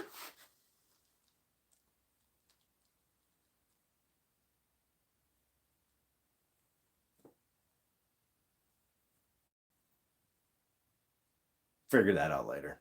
I don't know. Thanks for coming in here with your fucking great ideas, Shane. Oh, God. Hadn't even thought about reverse lights. Hadn't even thought about it. So, I don't know. I mean, I'll probably just do like an LED strip or something underneath. I don't know. Dude, you have some of the best ideas. All bullshit aside. And Shane, I'm not bringing my scale out here tonight to weigh that box. I'll do it tomorrow. Switchback third brake light.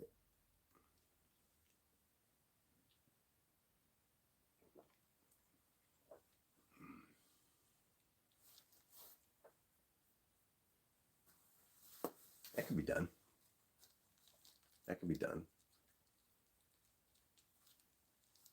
Thank you. Thank you, Midget Mayo. I enjoy you tuning in. I enjoy your comments. Thank you. I appreciate all you guys tuning in. Seriously.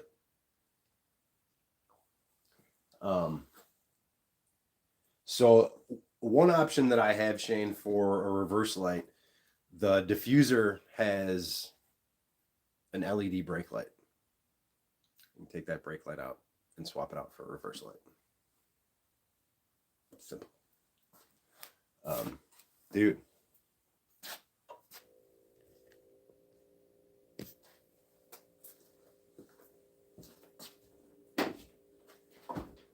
Oh, you guys want to? I haven't even shown you guys the front. All day, almost 3 hours out here. 2 hours and 45 minutes, and I haven't shown you guys the front. Shame on me. All right.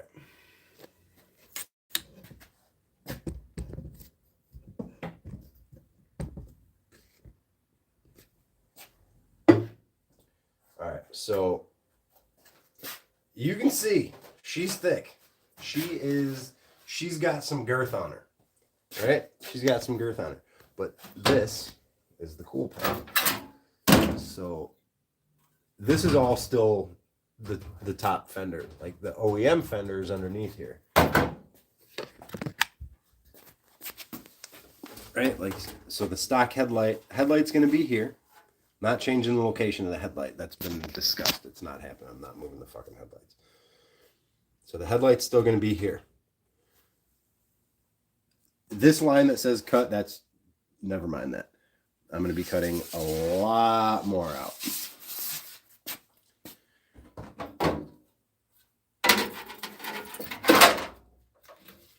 And then, all right. So now picture cutting more of this out, exposing the fender underneath, right? Exposing the front fender underneath. To keep the whole stock OEM look.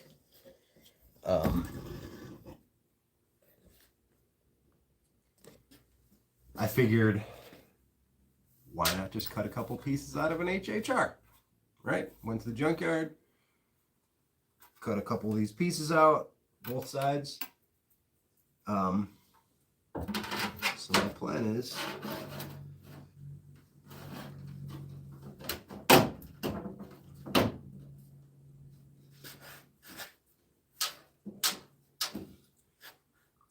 something like this. It's not going to be, not exactly this, but run with me. So this will be gone, exposing the fender underneath. This is now the top of my vent.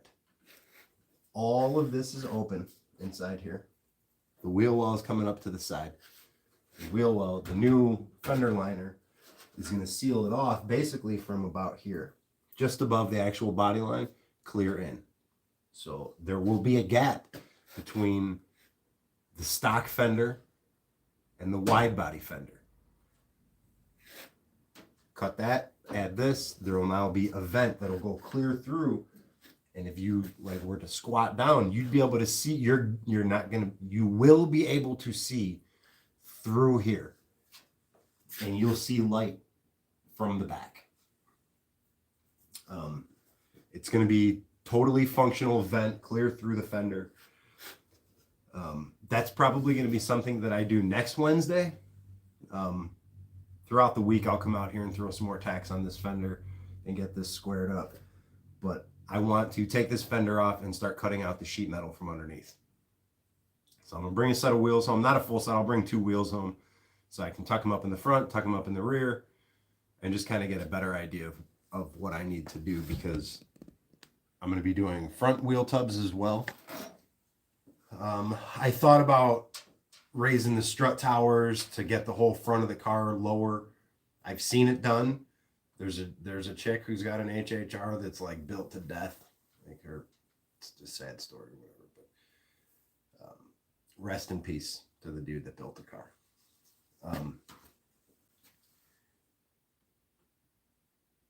This chick drives the car that her ex-boyfriend built, and her fiance, or I don't think he was her husband. He raised the strut towers and just laid the front of the car down. The parts car, my parts car that I'm cutting the front off of. That dude, I'm telling you, I need to show you guys a video. I'm going to do that. I'm going to give you guys a video. I'll do a walkthrough of, dude. I don't remember. I don't remember her name. I'll check it out and I'll respond to your comment with her name. I'll do that. I will do that.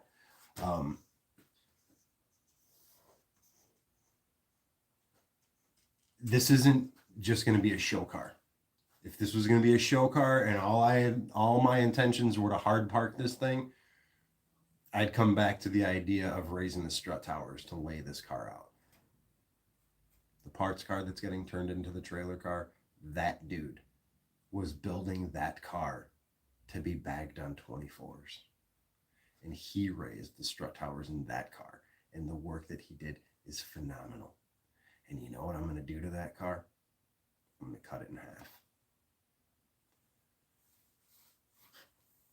Right.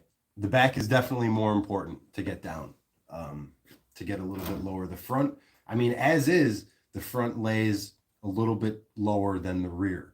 So if I can get these hub plates from Mike Martin, Lunchy B, bro, come on, man. I'm going to need those from you.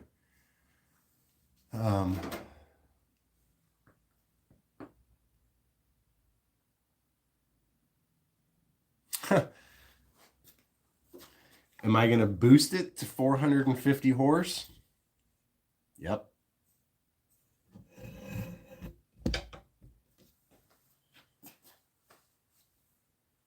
Yep.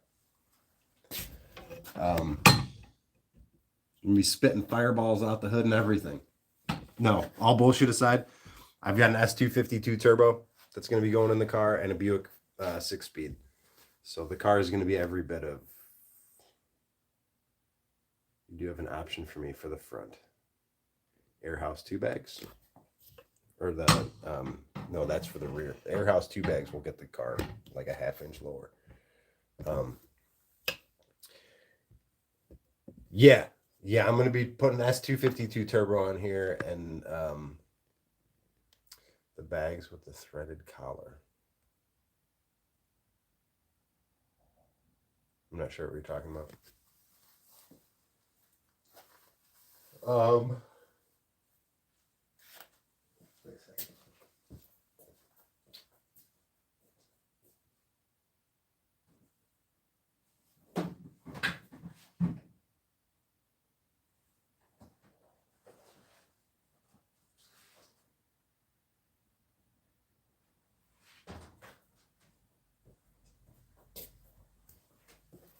We're talking about threaded collar. We're talking about Shane.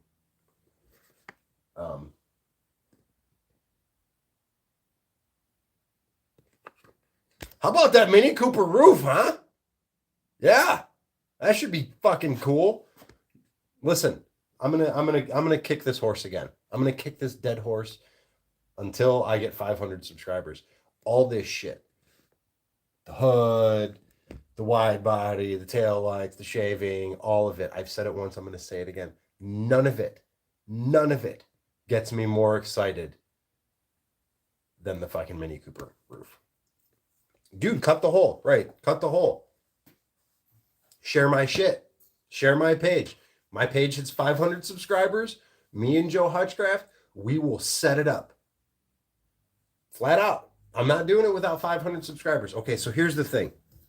This is what I was getting to earlier. This is what I was getting to. I'm working on a Chevy HHR. Nobody gives a shit about Chevy HHRs. Nobody cares. Nobody's searching YouTube for,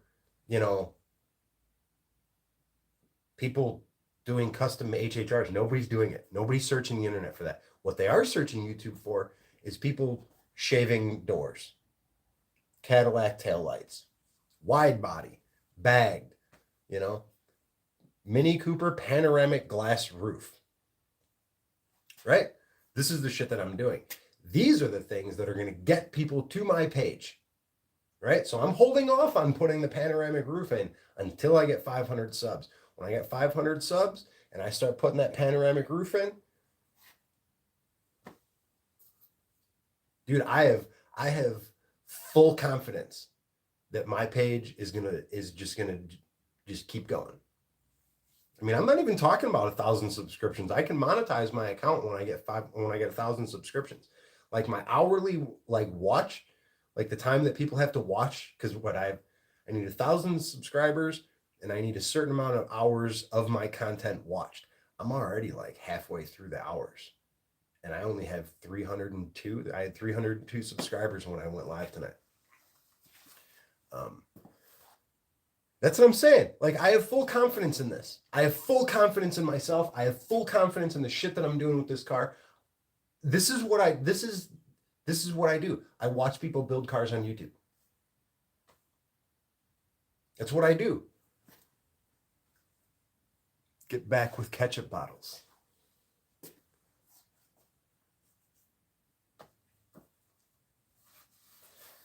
You talking about Dakota?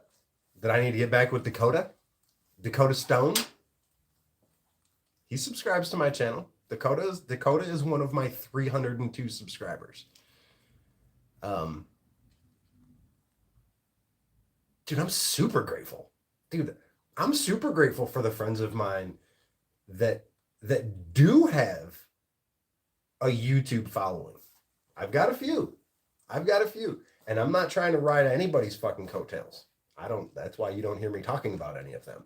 I'm not trying to ride anybody's coattails. I'm not trying to be something that I'm not. I'm not trying to get associated with anybody that doesn't want to genuinely be part of what I'm doing for the genuine reasons that I'm doing them. Like I said, I'm not doing anything to be the best. I'm just simply doing these things because I think they're going to be really fucking cool. Like, really fucking cool. Like, this car is going to be awesome. This car is going to be awesome. I'm so excited. Like, I'm super excited for this car to be done with a two-tone paint job to match my Blazer, with a shitty-ass half-car trailer getting towed behind it, painted to match, pulled up, laid out, next to my Blazer, this car laid out, trailer laid out. Like what are we doing? That's what I mean, right? He who dies with the most toys wins. There we go. He who dies with the lowest toys wins. I'm working on that too. But for real, for real, for real, this shit's going to be so fucking cool.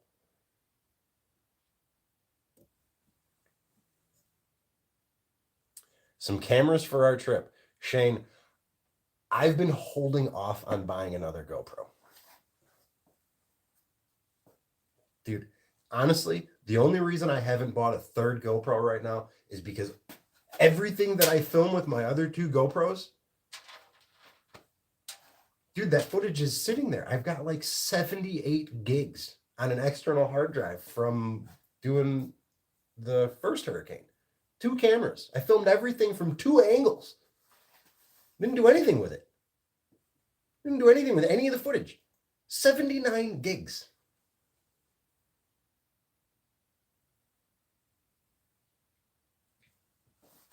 I've recorded everything that I've done with this car.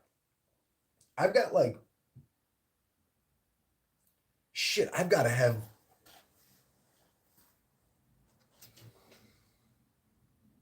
40 hours of footage just from working on the hood. You know? I plan on setting up the GoPro, you know, high up in the rafters when I'm working on the Mini Cooper roof.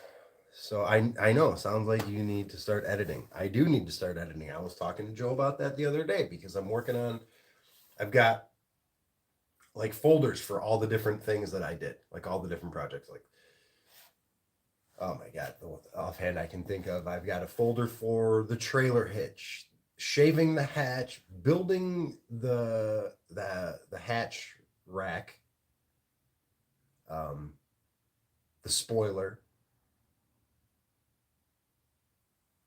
the seat brackets. Shit, I forget half the shit I did. The hood scoop, the side vents in the hood, the headliner, the seats install. I did an unboxing video of my seats, and I don't know that I ever did anything with it. Actually, that's not true. I know I did some clip that's, I think, one of my 30 videos on here.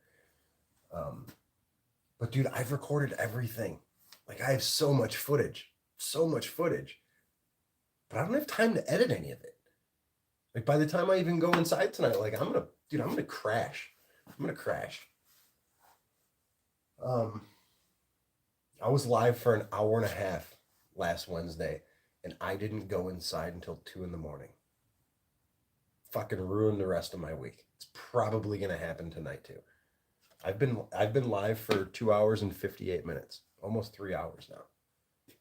Stupid.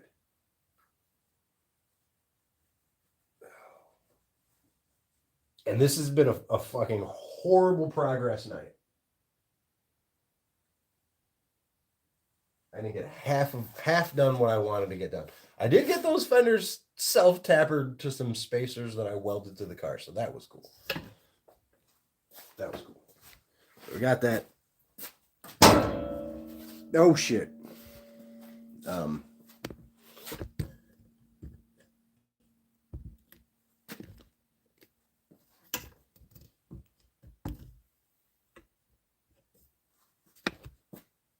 So I started saying earlier, my end goal for the car.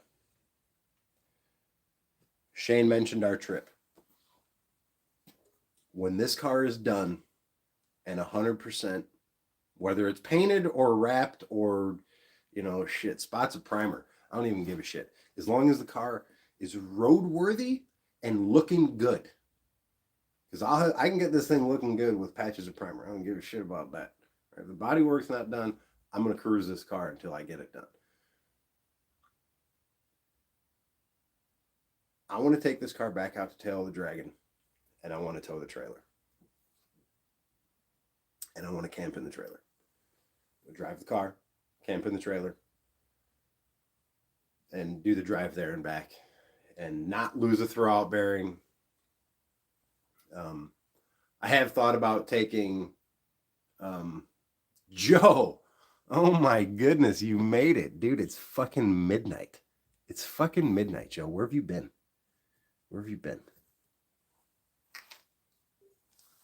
So you haven't seen anything that I did. I'm standing in the way of all the progress I made tonight. You woke up sleeping? It's midnight. Why didn't you stay sleeping?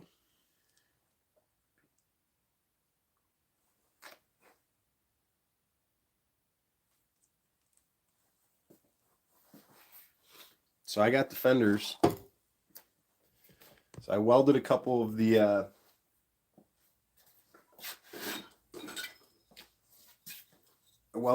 my spacers on the back.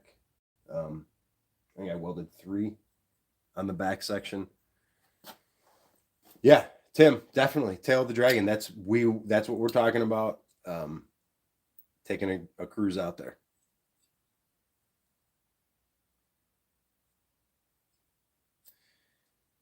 I mean, Eli, shit.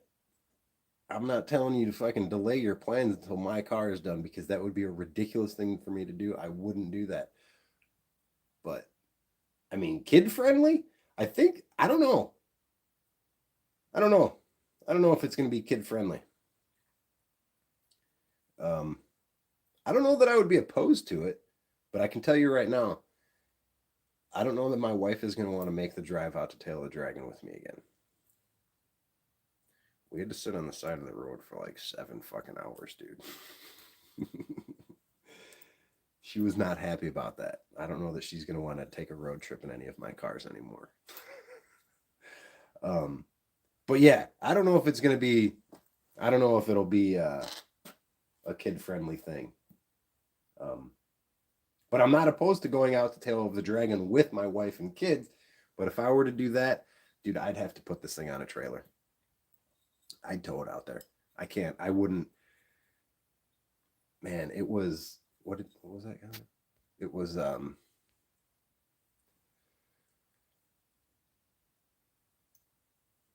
yeah, no, and I don't disagree with you either, Joe. Something kid friendly. I mean, dude, I got 3 kids, man. I mean, shit. I don't give. I'll throw this thing on a fucking trailer. I don't give a shit. Because if we go somewhere with the wife and the kids, like they're not riding out there they're not riding anywhere in a bagged vehicle for any kind of thing. Dude, you could see delaying it a year. We'll have to see how some repairs go. Dude, I'm not asking anybody to delay any vacations for anything, for any of my shit. What does a falling throughout bearing sound like? A failing throughout bearing. What does a failing throughout bearing sound like? I don't know. I was sitting in the middle of fucking traffic, dude. It sounded bad. It sounded humiliating. There was a semi behind me, and that motherfucker was ready to push me off the highway. He was like inching up on me as I was like, it sucked. It sucked. We need to do an M22 drive. Dude, that we can do. That we can definitely do. You brought that up. In doing Tunnel to Trees, right? That we could definitely do. Dude, go up to like Mackinac Island or something? Fuck yeah, dude. Take the ferry across. Fuck yeah. So on our way back from Tail of the Dragon, I've said this story so many times. Drove out there, all good. Drove Tail of the Dragon, beat the shit out of the car. It's awesome. Kids and ladies follow in a 15-passenger van. Dude, you want to put all of them in one vehicle?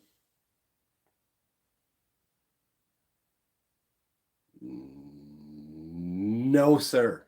That's like putting a bunch of cats in a box, dude. No way.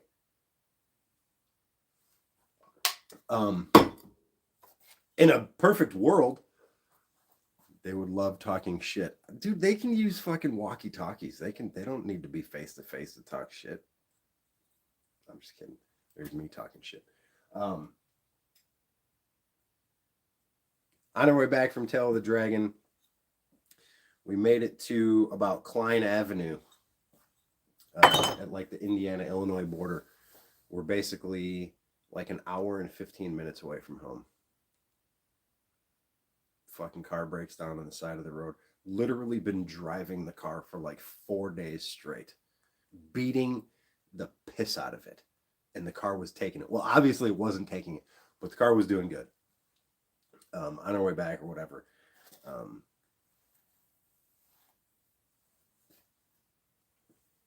mean, your car could make that trip right now. If you're talking about making that trip when your car is done, that's a completely different story. You're not going to be done. You're going to be done after me. Your car is going to be crazy build too. Some guy was asking earlier about if there's anybody else building an HHR as extensively as I am. And I told him about you.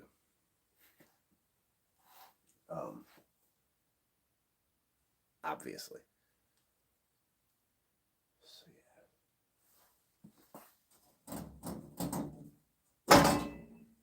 yeah.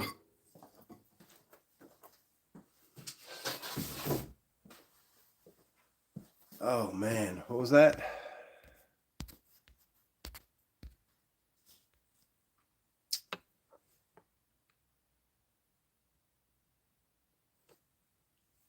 Yeah, pissing oil is bad.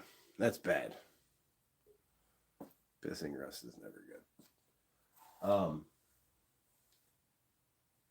So yeah, Joe, I need to bring a set of wheels. I need to bring 2 wheels home. I need to try and get the I-beam out from underneath the car. I need to cut these wheel wells out. The wheel wells are going to go, and we're going to just do new wheel tubs with the trailer fenders. So I need to get one more trailer fender, like you said, to cut up. To widen the 2 that I have. Bring a set of wheels home so I can kind of mock up the rear and mock up the front. I'm going to message Mike tomorrow. Or if any of you guys want to shoot Lunchy B, Mike Martin, a message and tell him to make me a set of those hub plates. Say, AHdidit needs a set of your magical hub plates. Signed, Peter, Paul, and Mary.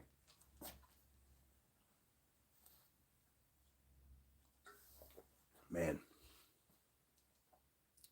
It's midnight. 3 hours and 10 minutes. This is wild. 2 sets. I mean, I don't need a full. I just need 2 wheels here to mock up both sides. I don't need 2 sets of wheels.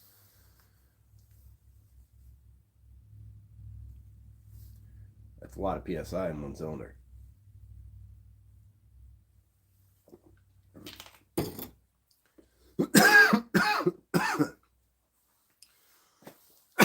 Two sets of plates. Dude, you don't need these. You don't need these plates.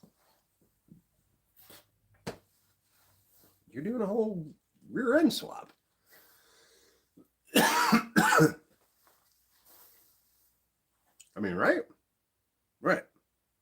Yeah. Shit. You don't need this shit. You need other shit. You need other shit. Shit. I'm trying to get parts from a guy who's done it once before. Nobody's done what you're about to do. Nobody's done that. The elders, we could talk about that. Right? Joe needs to get a YouTube channel and start documenting half the shit he's doing too. Right? Right? Let's see it in the chat, right? What do I do? What are they doing here? Throw a 1 into the chat if Joe should start a YouTube channel and start posting his own content. Throw 1 into the chat. Oh shit, this works. It works. Look at you guys go. Look at you go. Look at you go. See? He does awesome stuff. He does awesome stuff. I mean, same thing. If he did the same thing that I'm doing, just simply going live while he's working, people would watch. Joe, this guy, the midget male, that's the guy that was asking about anybody else doing extensive HHR builds. Midget male, go ahead and meet Joe Hutchcraft.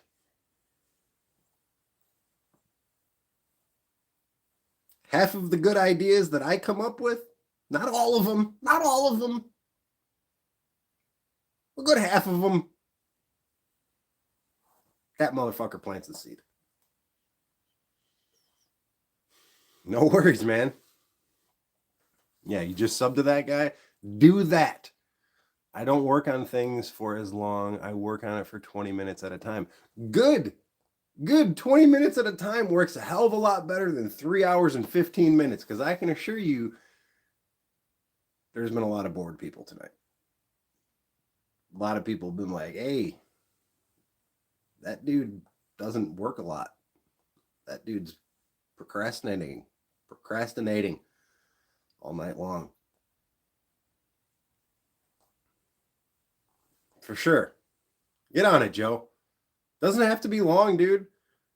Dude, like I said, the shit that I can see from the analytics of my channel, my shit is going up. All of my lines are going like the shorts. The shorts, exactly, Tim. It's the shorts. The shorts have brought more people to my account than any of my lives, than any of that. And it's kind of like the whole TikTok thing. You know, it gets like the instant reactions, and then it'll bring people to my channel. That's all I need. I just need them to come to my channel. Once they see what I'm doing here from my shorts, it's such a stupid name for them, shorts. It's so stupid. Yeah, like, yeah, most people don't have attention spans for what I'm doing, right? And I get that. I don't take that personal, but yes, you're right. They don't have attention span to sit here for 3 hours and 15 minutes and watch some jackass talk about an HHR. I get it. I have better shit to do than stand here and talk about HHRs. Put that in your pipe and smoke it. But this is what I would rather be doing. So, yeah.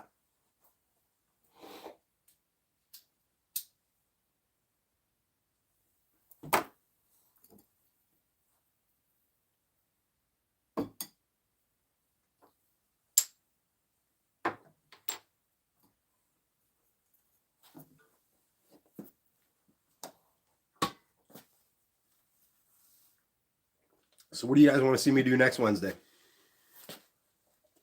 I don't know if I'm going to do another video, another live on the rear. I'm probably going to skip on to something else for another live video. I have too much complicated shit at this stage of the rear to keep going live with it. Yeah, the bumper is going to be cool. I mean, I've probably got another live video worthy of the front stuff. I did the front fenders. That you can go back and check out that live. I did a live video when I put the whole thing up.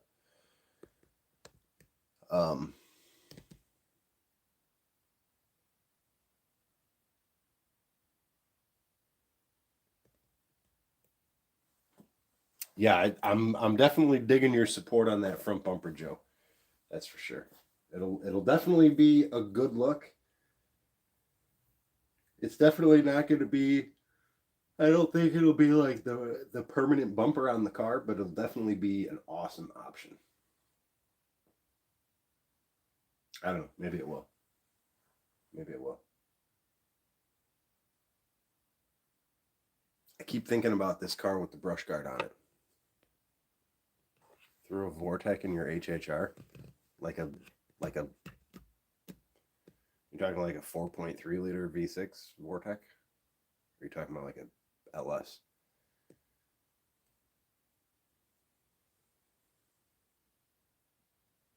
No. Later, Denito. Love you, man. Thanks for sticking around so long, dude. I'll see you. Yeah, right, dude. That's what I'm saying. I'm not putting a V8 in this thing. I'm not putting a V6 in this thing. I'm putting a big old turbo on it. Yeah, the four banger bangs. That's the thing. Like everything about this car, everything about this car. I have every intentions of being able to pull up to like the old hot rod dudes sitting at, McDonald's on a Friday night, which is what they used to do in Gurnee where I grew up. The old guys would pull up in their cars, they'd take their lawn chairs out, and they'd sit there until the fucking cows came home. Right? And they wouldn't talk to any of the kids that were in the area, any of like the tuners or us guys in the mini trucks. They didn't talk to anybody unless you had like respectable work done to your vehicle. If you were doing hack shit, if you were doing hokey stuff, they didn't give you the time of day. If you clearly showed interest in what you were doing and had a little bit of finesse about what you were doing, those people fucking gave you the time of day. I want to be able to pull up to a show, park next to a bunch of old dudes, and them like be blown away at everything that I've done to this car. And have them just be like, "Oh, this looks great. I'd like to ride in this too." And them like jump in their like, 5.3 liter swap, 32 Ford or whatever it is, Yeah, power to weight ratio, all that's all fine and good, but dude, I'm gonna leave everything with that sixth gear. I've seen it. I saw Joe do it. I saw him do it. I don't talk about it much because it sounds ridiculous when I say it. Oh, I've seen my exact setup below the doors. I didn't take that back. I've seen my exact setup keep up with a Lamborghini. Right? That sounds stupid. That sounds stupid when I say that. I've seen my exact setup catch up to and keep pace with a Lamborghini. That means nothing. That means nothing when I say it. But I've seen it. And I know what this car is going to do when it's done.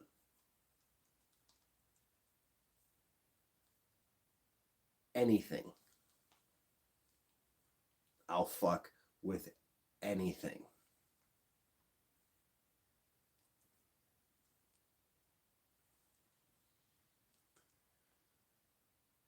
Yeah, definitely having a lot of fun.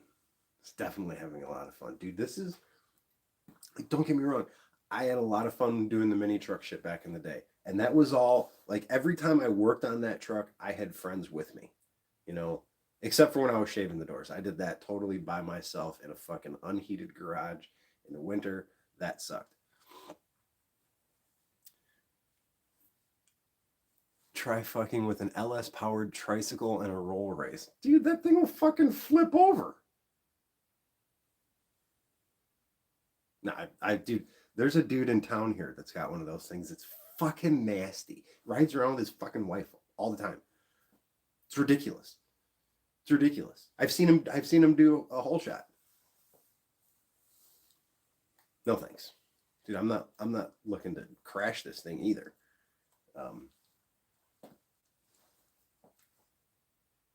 Dude, I'm not doing a $130 on the highway next to a fucking trike. My goodness. I don't know. I can't predict the future. Maybe that will happen. I don't know. But yeah, this thing is going to be fun. It's going to be fast. I'm going to have a sixth gear to fuck around with. Bagged. The fucking wide body. These fenders, man. God damn, this is so cool.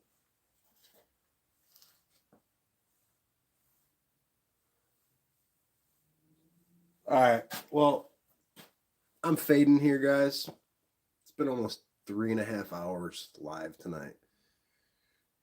It's really cool. I really appreciate it. Anybody that's still watching, if you haven't hit the like button, please do so. I would greatly appreciate it. I appreciate all the comments tonight. I appreciate those of you who've been sticking around the whole time with your mail. I appreciate it. Joe, as always, buddy, love you. Thanks, man, for all your help and everything. Thanks for tuning in, guys. I really do appreciate it. Let's hope this channel does something. Let's hope the things that I'm doing. I mean, like my hobby, this is a self-sustaining hobby at this point.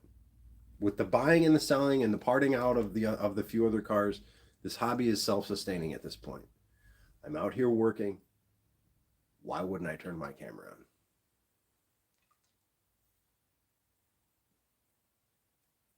Crazy not to, right? Absolutely crazy not to. So, other people do it. I'm a little late to the party, but I'm here to party. Shit, that's the stupidest fucking thing I've ever said. But I said it, and I'll fucking say it again. I'm late to the party, but I'll fucking party. You know? I'm ready. Seriously. I don't know what's going to happen.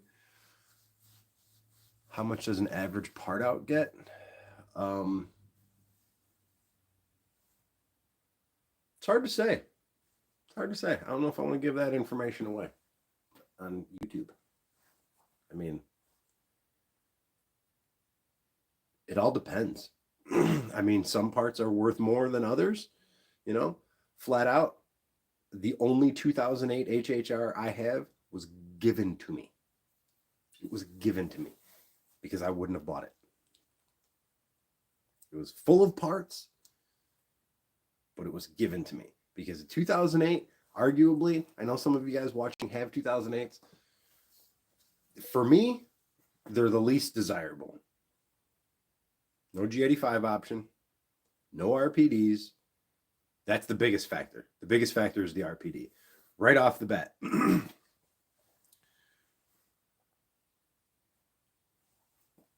I mean, yeah, it definitely depends.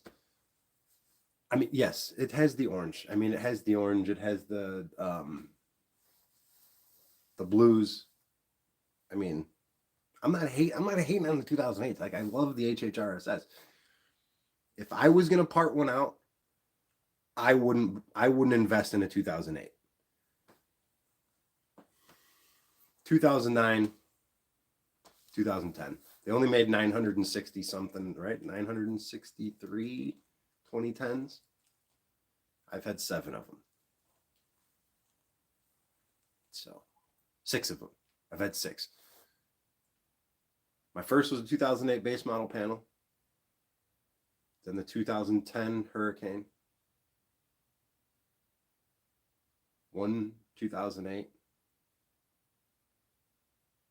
All the cars that I've parted out or sold have been 2009s or 2010s. And then this is the only 2009 I've had. It does have so it does have the G85, but it doesn't have the RPD. And no Brembos, right? No Brembos. Right? No Brembos in the 2008, correct?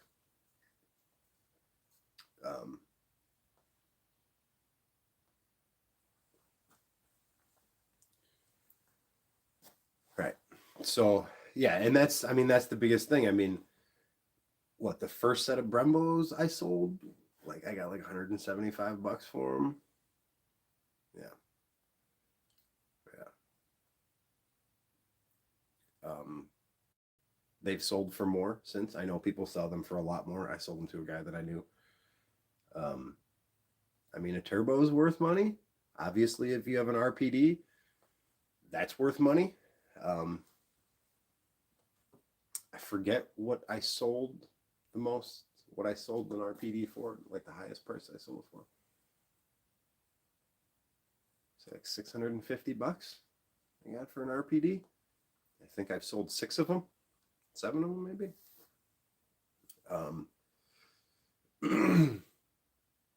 mean, if you got a guy that does, you know, catalytic converters, you know, the cats on the LNF are pretty pricey.